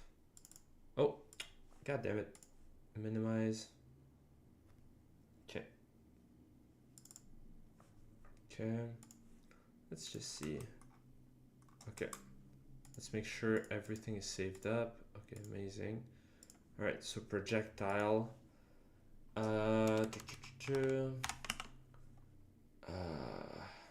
on. Oh my god. I literally just made a few spaces. There you go. Thank you. Where was the projectile? Projectile. Okay. So let's take this as an inspiration. Just again to save some time. Sorry. Private. Oh, actually.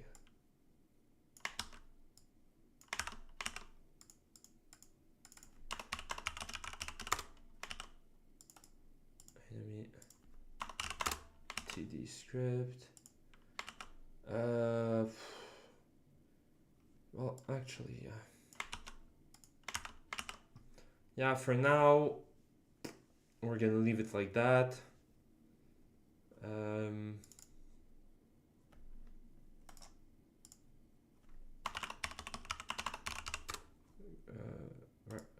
Green projectile,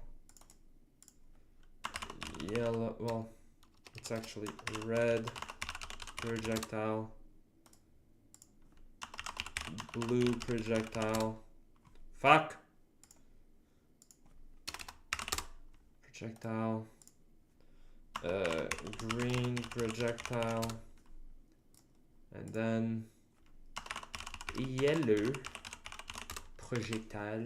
Yes, yes. Why blue, bitch? This projectile type. Hold on.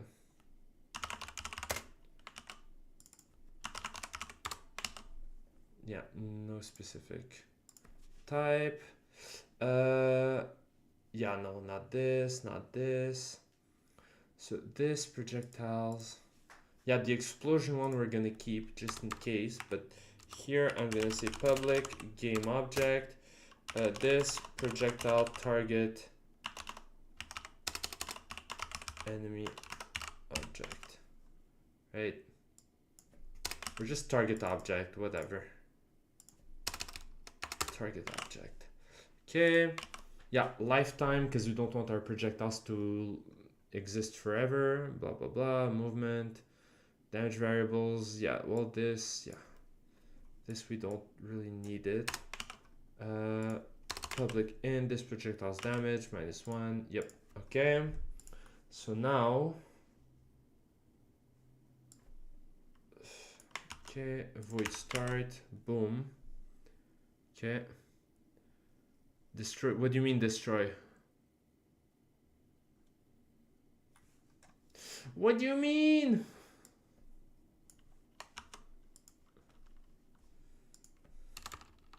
What's in the box? Oh, what's in the box? Ah. Projectile, lifetime. When I get a bit too focused on what I'm doing, I start going all schizo mode and talking to myself and making weird noises and voices. In case you didn't know. Destroy the projectile. How? How do you want me to destroy the projectile? I need you to speak, red herring. Don't we all? Well, I want you to answer me immediately, okay? Peer into the future, right? Ignore the delay. And answer me with complete sentences and punctuation. Or I will nuke the world. Hold on. Projectile movement. Yes. There you go. Hold on. Oh, wait. No. Okay. That's good. Okay. Immediately. Right now. Bro, a couple years ago, I was playing Smite. That was before Smite 2 was announced. It was, I think, around 2021, 2022. I was playing Smite with a bunch of guys. Like I was really good friends with one of them, and so like I play with, I guess, his friends that like I don't personally know, but like you get the picture, right? And one of those guys, man, holy shit, Jesus Christ, he like I was new at Smite. I barely understood how to play the game or whatever. I'm not new to MOBAs, but it's like the first time I play on MOBA like Smite, right? And he would say shit like, go, quick, do this, do it quickly, right now, ah! And like he would start like freaking the fuck out, right? Because you didn't like press a button the moment he said, right? From the other side of the map, and you're like, yo, chill, bro. Like, relax. So just so you know, every single time I start spurging out and acting like a schizo, I'm actually imitating like something I've seen in real life. I have dealt with so many like weird people. I don't know how else to say it in my life. People who like you're just minding your own business, right? Bro. Like this one time I was maybe like 13, 14 years old. I'm sitting in the bus, right? And I noticed that the guy sitting next to me, he like sat on my coat, right? On like a part of my coat. And like I was gonna get off soon. So I just like pull a little bit, but I try and like not to bother the guy, right? So I just pull a little bit on my coat, right? But for whatever reason, he interprets that as me being disgusted by him and like not wanting to, to have physical contact with him or whatever. And he starts mumbling in some weird broken French, like, huh, you think I smell bad or something? I was like, I'm gonna go. Bro, so many fucking weird people in this world, man. I swear to God. Or like some random time where like um, that was back when I was working in video games. Like myself and one of my colleagues, we live like in the same neighborhood, so we used to take the metro and the bus together, and and we exit the fucking what's it called, the studio. We cross the street and like my colleague is a French Canadian. He's an actual Quebecer, right? But we would a lot of people in Montreal, whether you're like a French Canadian or not, a lot of people we speak Franglish, right? Like half of the words in our sentences are French, the other half are English, right? And so we're speaking like pretty much like 80% in French, and then I just say one word in English, and some random guy who's crossing the street next to us just turns around and like says something. I don't understand what he says, so I stop and in my mind I'm like, oh, maybe he's asking for directions or whatever, right?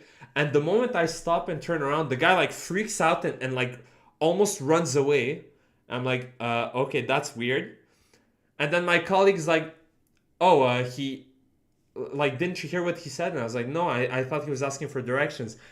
And my colleague's like, oh no, he like threatened you because he heard you speak English, right?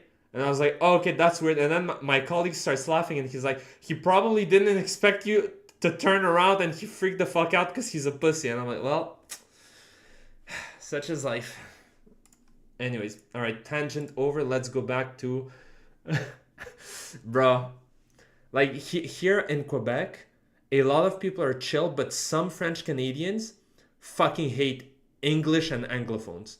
So the moment they hear you speak English, they like lose their fucking minds, right? Like they straight like sometimes like if you enter into the wrong bar, and like one of the people who owns the bar hears you speak in English, he's gonna be like, vous autres là, les Anglos dehors, which is a very ghetto French way of saying like, get the fuck out of here, Anglos, shit like that. It hasn't happened to me, but it's happened to a lot of people I know. So, you know, he thought you were just sensitive. Well, the gaping comes whether you want it or not. Okay, so where were we? Okay, so now I set up the projectile lifetime. Again, I literally just like copy paste these two things because I mean, it's the same logic, the same code, whatever, right? I meant once the projectile is ought to be destroyed with the code after a period of time. Yeah, exactly. Well, yeah, so that's the projectile lifetime. The projectile lifetime. Then here we have the projectile movement, which is gonna make it move forward based on this, right? Yeah, and this is projectile move forward. So really, I think, hold on. Actually, what I'm gonna do here is another, it's a public void setup move direction. We're gonna do it like that. Oh, hold on. Okay, there you go. And now here we have a tower projectile. So now we're gonna go into tower management.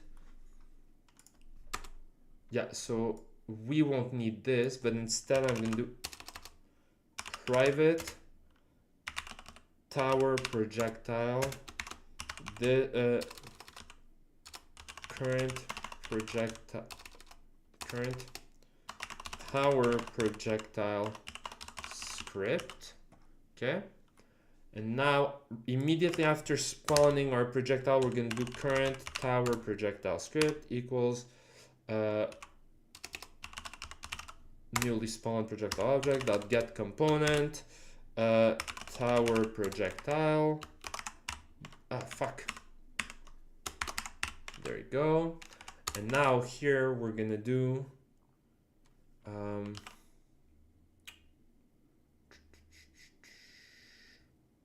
okay, here's projectile type, core variables,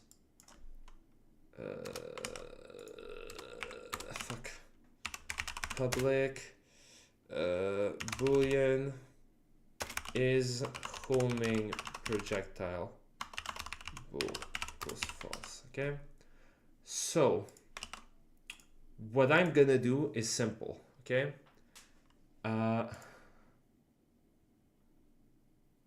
if is homing projectile equals true. Okay, and then else if is homing projectile bool equals false. Okay, there you go. So now here I'm just gonna put this up like that. Okay, and meanwhile here what I'm gonna do is Pt.3, or no, actually no, exactly. Okay.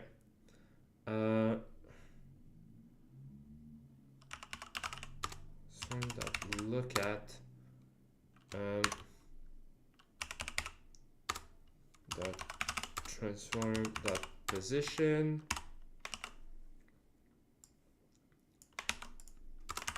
and then like this, right? Then there you go, right? Okay. Okay, so the idea is if it's a homing projectile, which means that it's gonna follow the enemy wherever the enemy goes. First, we're gonna make it rotate towards the enemy, right? This projectile target object dot transform dot position. Then we're gonna update its transform dot forward, right? Which is this, and then we're just gonna make it move forward, basically, right?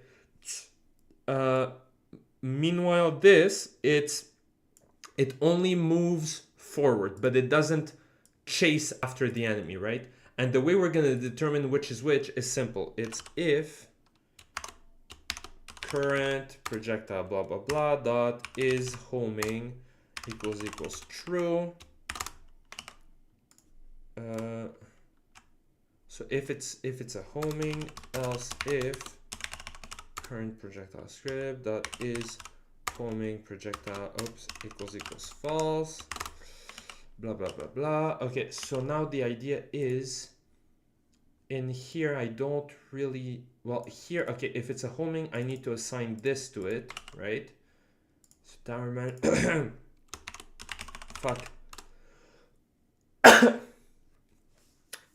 Script dot target object equals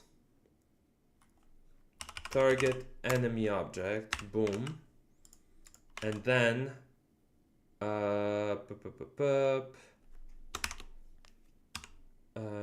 current projectile script dot look at dot transform dot look at enemy current target enemy dot transform dot position, and then we're gonna do current tower projectile dot move this projectile move direction equals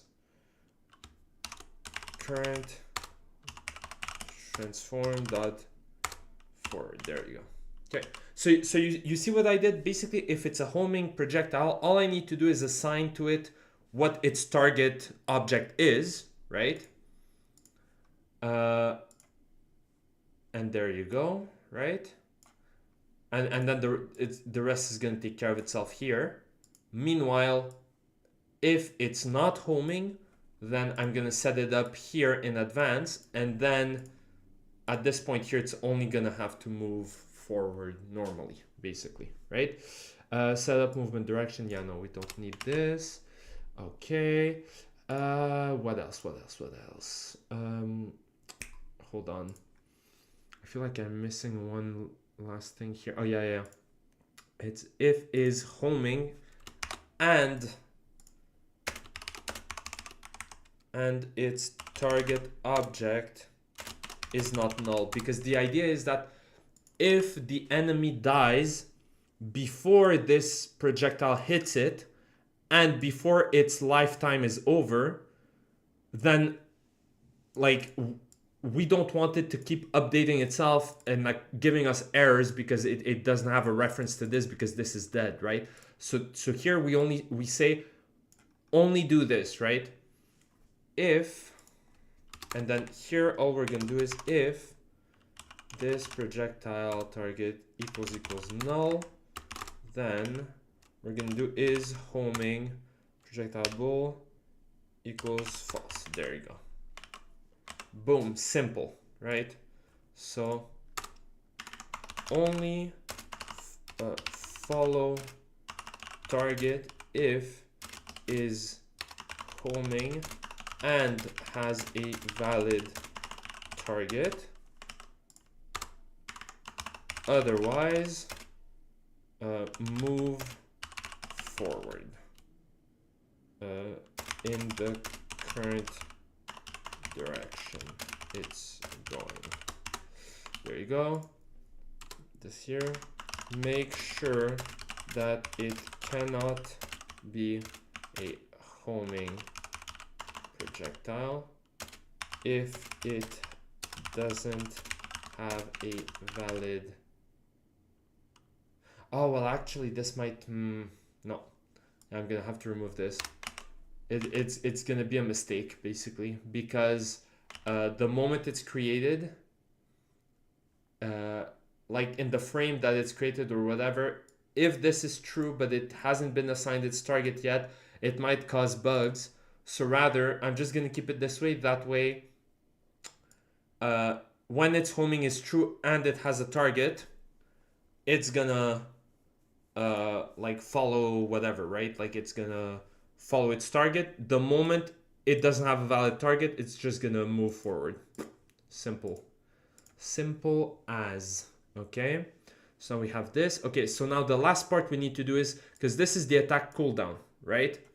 This here is the attack cooldown, but we didn't put a reset on the attack cooldown. So the way it is right now is the moment it reaches its attack cooldown, it's going to start spamming projectiles, basically, right?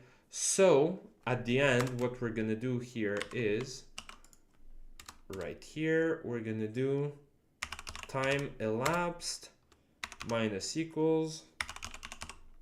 There you go. There you go. Okay, so now that should be fine. Okay.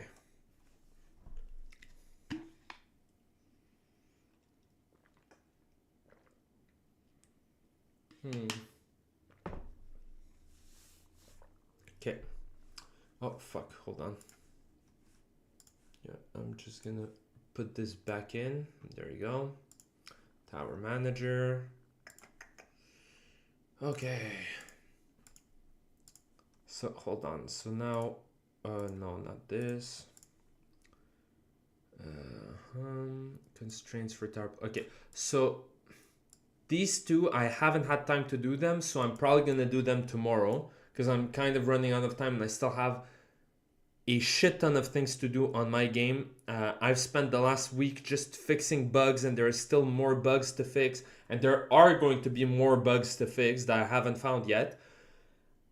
And at this point, it's looking like I might not be able to meet my deadline for the end of the year, and I might have to push it back till early next year, which is unfortunate, but we'll see, right? So, as I said, I'm gonna try to finish this today, and then tomorrow we're gonna do this. And then next week we're gonna to create this. Well, bro, I'm telling you, I spent all of Wednesday and Thursday trying to fix a single bug. At the end, I couldn't see what the fucking problem was. I couldn't figure out because it wasn't giving me any errors, nothing, right? Do you remember when I told you like the worst bugs are like the human-made bugs, right? Um, in my instance, it honest to God wasn't even a bug for like coming from me. It's just for whatever reason, like after the first round of combat, like the first round of combat, everything's working well, all the units are getting spawned, they're moving correctly, everything's fine. And the moment we move past the first round, something breaks. And I gave it to ChatGPT because I was like, bro, like I can't find the error. Like, can you look at this script and tell me the error? And even it was like I don't see anything. I was like, all right, fuck me, I guess. Well, exactly. This thing is it's arguably the worst bug I've had in the last 5 years, and I'm not even joking. I've never seen anything like it, right? Because you remember how I said like here when you go into your assets and your prefabs, right? Like here I have my prefabs and whatever, right? Imagine if now, uh, so like your tower, I'm gonna assign a prefab for the projectile. It's shooting the projectile fine, and then after a while it just says like, oh, I just lost like the connection to the prefab, and I'm like, what do you mean? What do you mean you lost the reference to the prefab? It's like, yeah, I just lost it. I'm like, in 5 years of Unity, this has never happened. But it's because I'm using ECS, and as I said, ECS is fucking weird, right? So that's why I'm saying, like, I would advise don't use ECS unless you're making a game that can only work if you use ECS. Like, my strategy game can only truly work if I use ECS, otherwise, I wouldn't be using it, frankly because it's such a pain in the ass. It's really cool. It's really interesting, but it's also such a pain in the ass. I'm not gonna lie, So like ECS has great potential, but it's so complicated. And if I didn't have ChatGPT to help me figure out why things aren't working, I wouldn't have been able to use ECS to begin with, right? So, anyways, so now in theory we have everything that we need here. Oh wait, I'm stupid. Hold on. That's tower manager. Okay, here, yes, but here we need to do the on trigger enter. Okay. Oops, projectile. On trigger enter. Boom. Like that. Like that. Enemy TD. Current.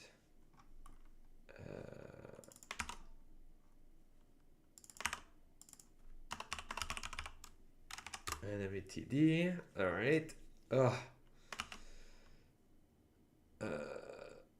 Plus equals this projectile. Oh, lifetime. Current lock. Okay, yeah. So that way it just dies automatically. Yeah. Okay. Current enemy script dot HP. Current enemy HP. Minus equals damage. Boom. Okay. Perfect. So yes, this should be good. Yes. Okay. So now let's actually create ECS extra cooked system. Jesus. Again, like ECS is really cool, especially in the context of a strategy game or like a tower defense, stuff like that. I feel like that's what it was created, like the genres of game they had in mind when they made it. But uh, like as you can see, like in none of my prototypes so far, I've used ECS, and I don't plan on using it. It's so fucking complicated because it's so fundamentally different in the way it works. It's still C sharp, but it's so different that it might as well be like almost its own language. Okay, prefabs. Okay, hold on. Prefabs. Here we're gonna do folder td prefabs. Okay. Hold on. All right. So what I'm gonna do here is I'm gonna add something just for visuals. Okay. Header. Visuals related variables. Okay. Actually, we're gonna put this a bit lower.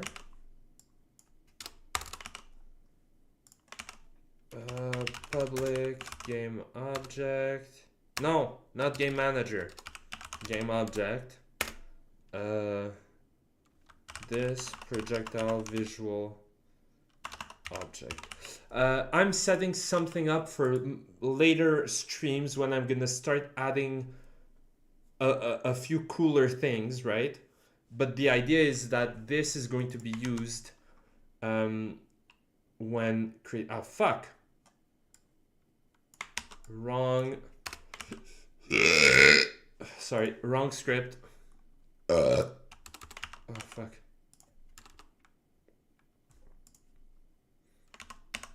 Okay, wrong script.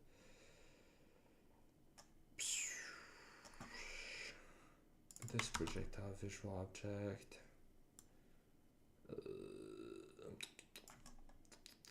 This service blah blah blah. Dot transform dot position dot transform dot. Hey, there you go. Okay. All right. So.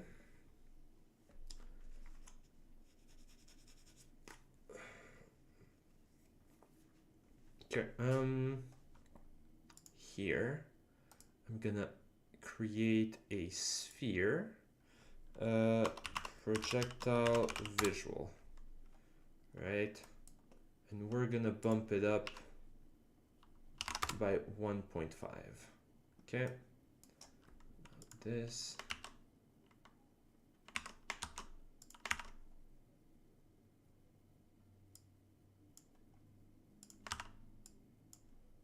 That.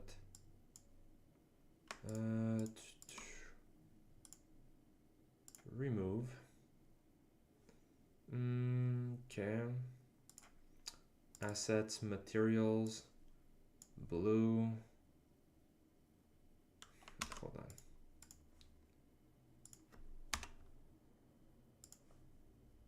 There you go.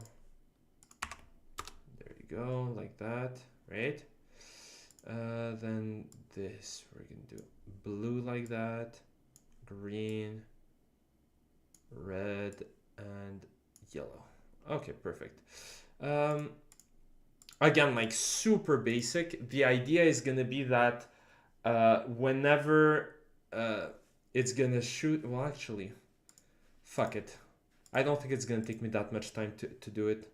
And it's gonna be a nice way of finishing the stream. Tower manager, time elapsed. Okay.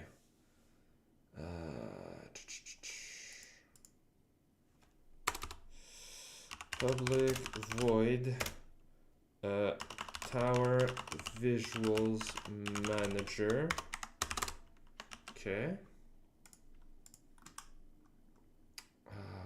Let's see.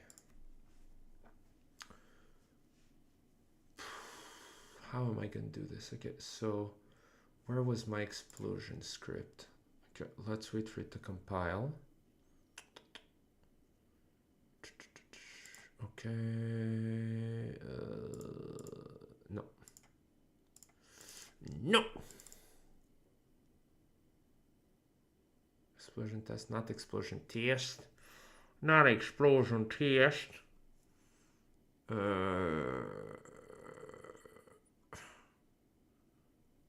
Aha, player explosion. There we go. Yeah. Yeah, boy. Okay, explosion death V3. No. No. Like fucking Palpatine. And he's about to kill Mace Windu.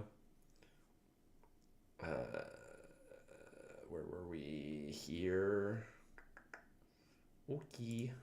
Here. Okay. Scale change speed, floor, ceiling, whatever. Scaling timer. Okay, and the player explosion. How did I do it? Okay, so scaling, time elapsed, blah. Red explosion. No. Okay, well, my dad's calling me, but I'm gonna have to answer later. Can you guys hear the... Yeah, I think you can hear the phone vibrating. Okay, hold on. Yeah, alright, hold on. Untrigger stay. No. Okay, hold on. Wait, where is it? Scaling time elapsed. Player explosion manager. Scale change speed times time dot delta time. Okay. Okay, well, wait. Let's do it like that. Tower manager. If oh, Jesus.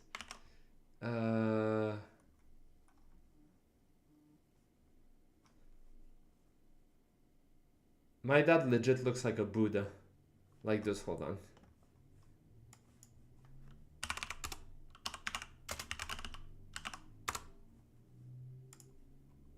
Yeah. Yeah, like one of these. That's my dad. But with a beard. Hold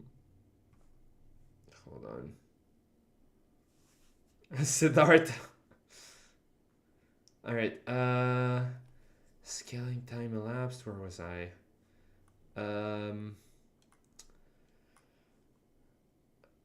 That's what happens when you grow up in a communist country. You make up for the time lost. You stock up for winter and next winter, just to be sure. Okay, scaling time elapsed.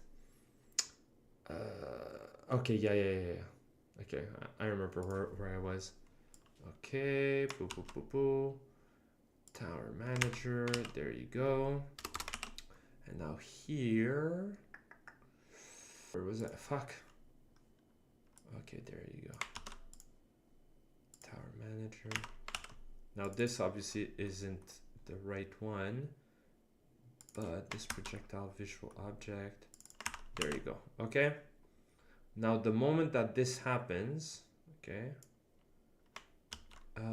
local scale. Okay, so now the moment this gets launched, okay, so reset attack cooldown timer. But before that, I'm also gonna do reset projectile visual object. here, what I'm gonna do is dot x equals 0. Okay, the scale of the transform. Okay, wait. So actually equals new vector 3. There you go. So hopefully this should work. Hopefully this should work. Right? Scaling time elapsed. Is this Tower Visuals Manager? Okay. Boom, boom, boom. Oh, wait. And then else if, or actually, yeah, I can do this here. Or no.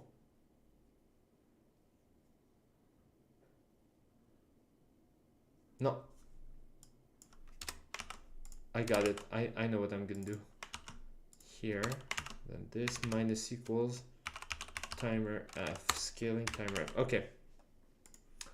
Okay. Oh yeah. I know that sometimes my stream buffers and shit. Honestly, I think something's wrong with my entire condo. Basically, something's fucking up with the electricity, and like sometimes for like a fraction of a second, it's like I get a power surge or maybe the opposite. I'm not sure, and so it fucks up everything. Basically, it's fucking weird.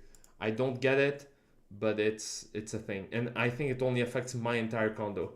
None of the other condos in the building are like that. Whatever, just typical curse. Okay, so now I have this like that. Okay, so now what I need to do is set up my towers. Okay, attack cooldown timer, let's say 1.5 every 1.5 seconds for all of my towers. Doesn't matter what they are. 1.5, and then scale change speed, let's say 1 for now, right? Keep it simple and stupid. Okay, and then these ones here, we're gonna put them at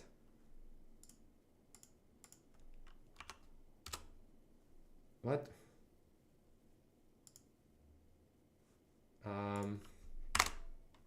Okay.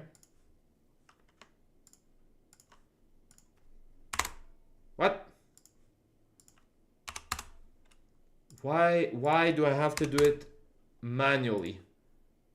Okay. Okay, whatever. Fuck me, I guess. Okay. Okay, so now we have this.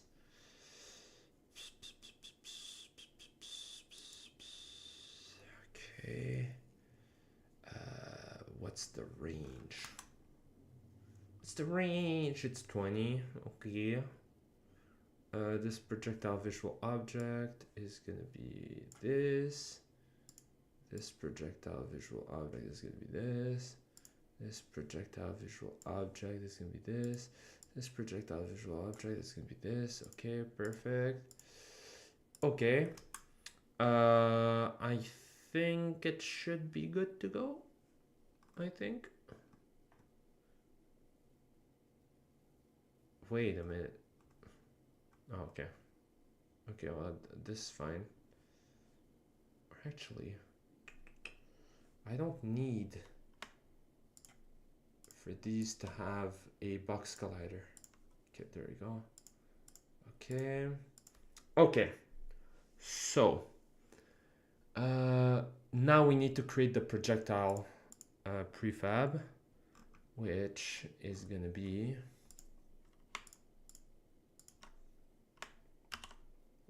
this.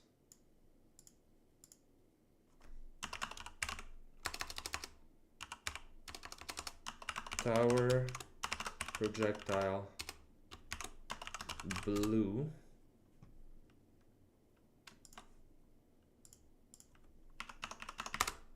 Okay, there you go.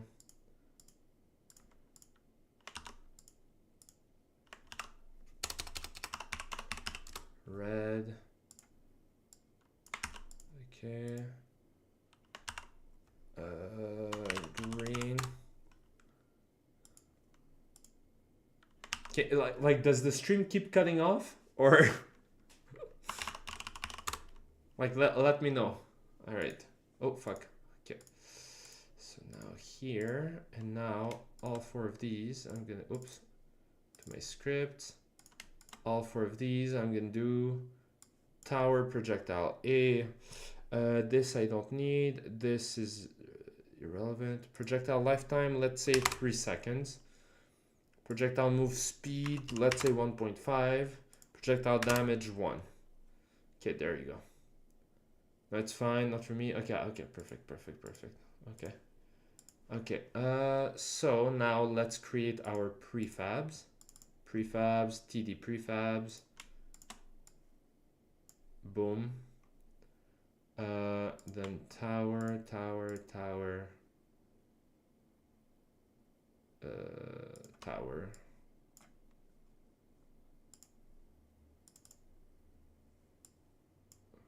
Okay, there you go.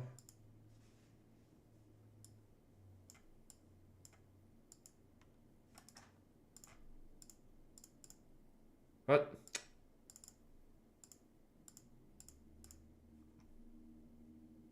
Okay, so we have this. Okay, perfect.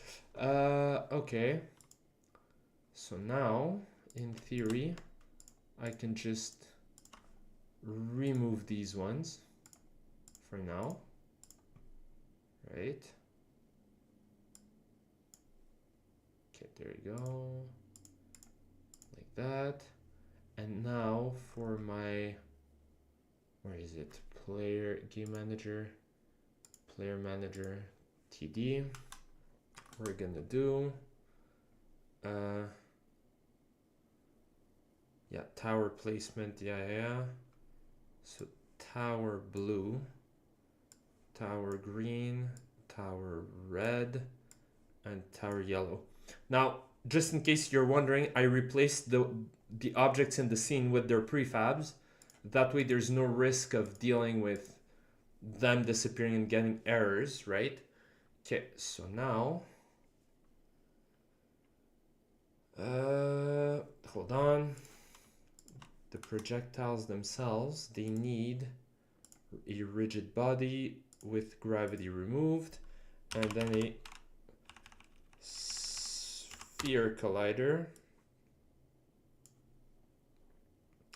that is trigger. Okay. And now we're gonna add a tag because there you go, this tag right here, like that. And then all of my enemies are gonna have this tag right here. Okay, so now let's see, hopefully, oh fuck. There you go. Let's see how things go.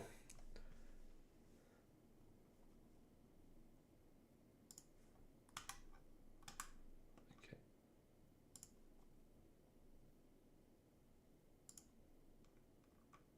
There we go.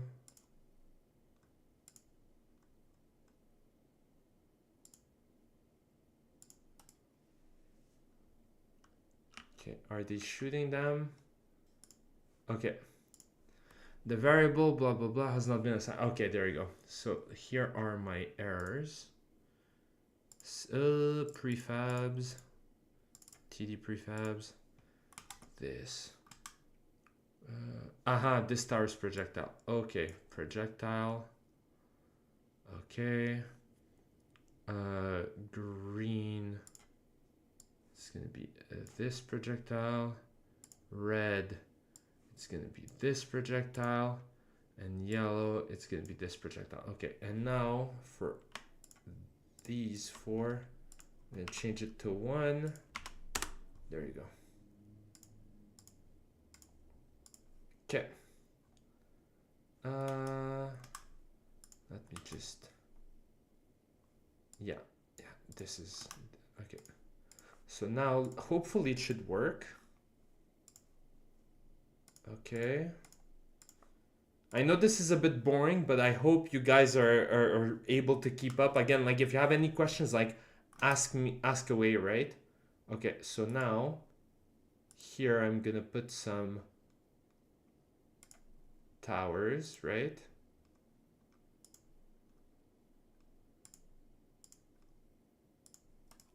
See? Hey, let's go. There you go. Yeah, so they're shooting the projectiles. Okay, hold on. Let's sort the projectiles out. Let's make them movement speed. Let's make them move times 10, or like 10 times as fast. Is trigger, etc., etc. This projectile damage. Okay.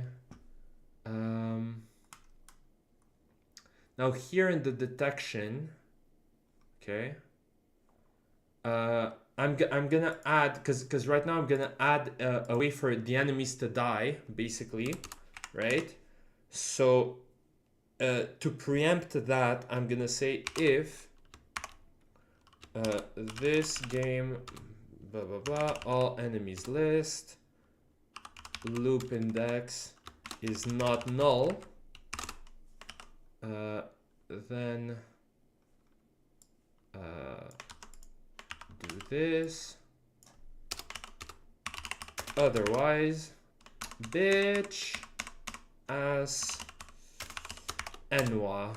Okay, no,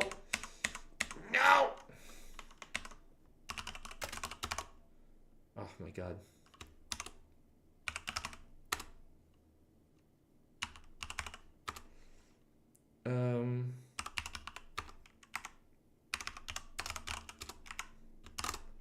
Then we're just gonna break, right? So the idea here is if while we're inside this loop, this specific, like the enemy that is at the current loop index dies, well then that means that this is not going to be valid anymore. But because we're not actually using a direct reference to the list, but rather we're using this, we might stumble upon this, right? But then if we just blindly assign the potential enemy target object to an object that doesn't exist anymore, it's going to give us an error, right? So that's why it's like, oh, well, if it doesn't work, then we're going to break, right? And then we're going to do this. All of this like that, right? Boom. Okay. There you go. Okay, okay, this is good. And now the enemy TD. Do I have enemy movement? Blah, blah, blah. Okay. Okay, and now here we're gonna do public void enemy HP manager. If current HP is lower or equal to 0, then destroy this dot game object. There you go. Okay. All right. And I'm gonna make it so that my my enemies have like 3 HP, something like we're gonna make them weak, right? We're not gonna make them ridiculously strong. Max HP, let's say 3. Okay. Okay. So now, hopefully, let's see.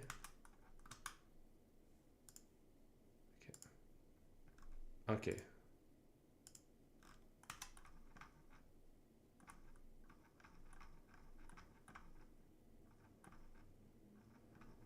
This projectile's explosion. Okay, hold on. Oh, fuck. Okay, hold on. There you go. We're just gonna remove this.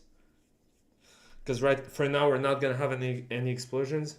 Potential enemy target object gives an error. No, exactly. It's the explosions. It's because again, because I reused my code from my from the platformer prototype, I still have the thing where it spawns an explosion when it dies. Okay. So now it should work. I'm gonna have 15 seconds to prepare, right?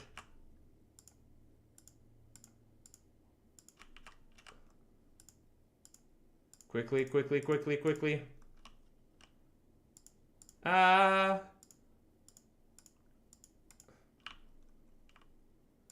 Let's put some blue ones here. Pew, pew, pew, pew, pew, pew, pew. Die, bitches. Easy. Yeah. Yeah, so it works. And so you see how I've done the visuals and stuff. So now it looks as though the projectiles are like appearing and shooting out. Pew, pew, pew, pew, pew. And you see there are no errors in the console. Nothing. There you go. Took us almost 2.5 hours, but now, so took us basically what, 3 live streams to make a functioning tower defense game. Now the only thing that I'm missing is just the what's it called? So here, as you can see, like I just made them loop here, right? But basically sooner or later they're gonna start like actually properly disappearing and whatnot, in theory. No, hold on. Yeah, balls, balls, balls, balls, balls. Okay, hold on. Hopefully they should be disappearing. Yeah.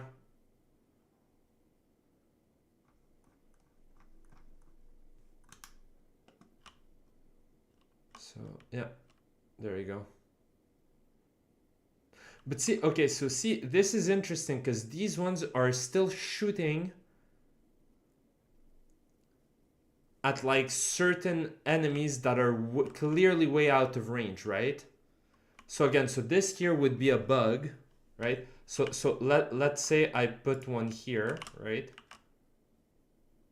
So see, this one hasn't detected one yet, so it's not shooting. But in theory, if it were to detect an enemy, yeah, there you go. Oh, interesting. Invaders are decreasing in number. Yeah. Or maybe they're not. If I click at a random enemy, hold on. If I select like a random enemy. Yeah, see current, oh fuck. I know why. Because I never, enemy TD. Because I never actually implemented the HP manager. Okay. Okay, now they should now they should be dying. Alright. Hold on. There you go. Okay.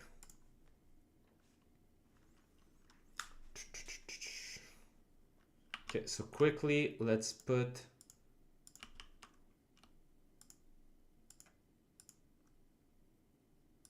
oh, interesting.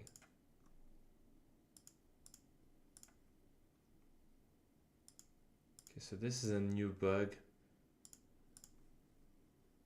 Okay. Ah, they're all chasing him. Wow. Okay, these ones aren't detecting anything. That's so weird.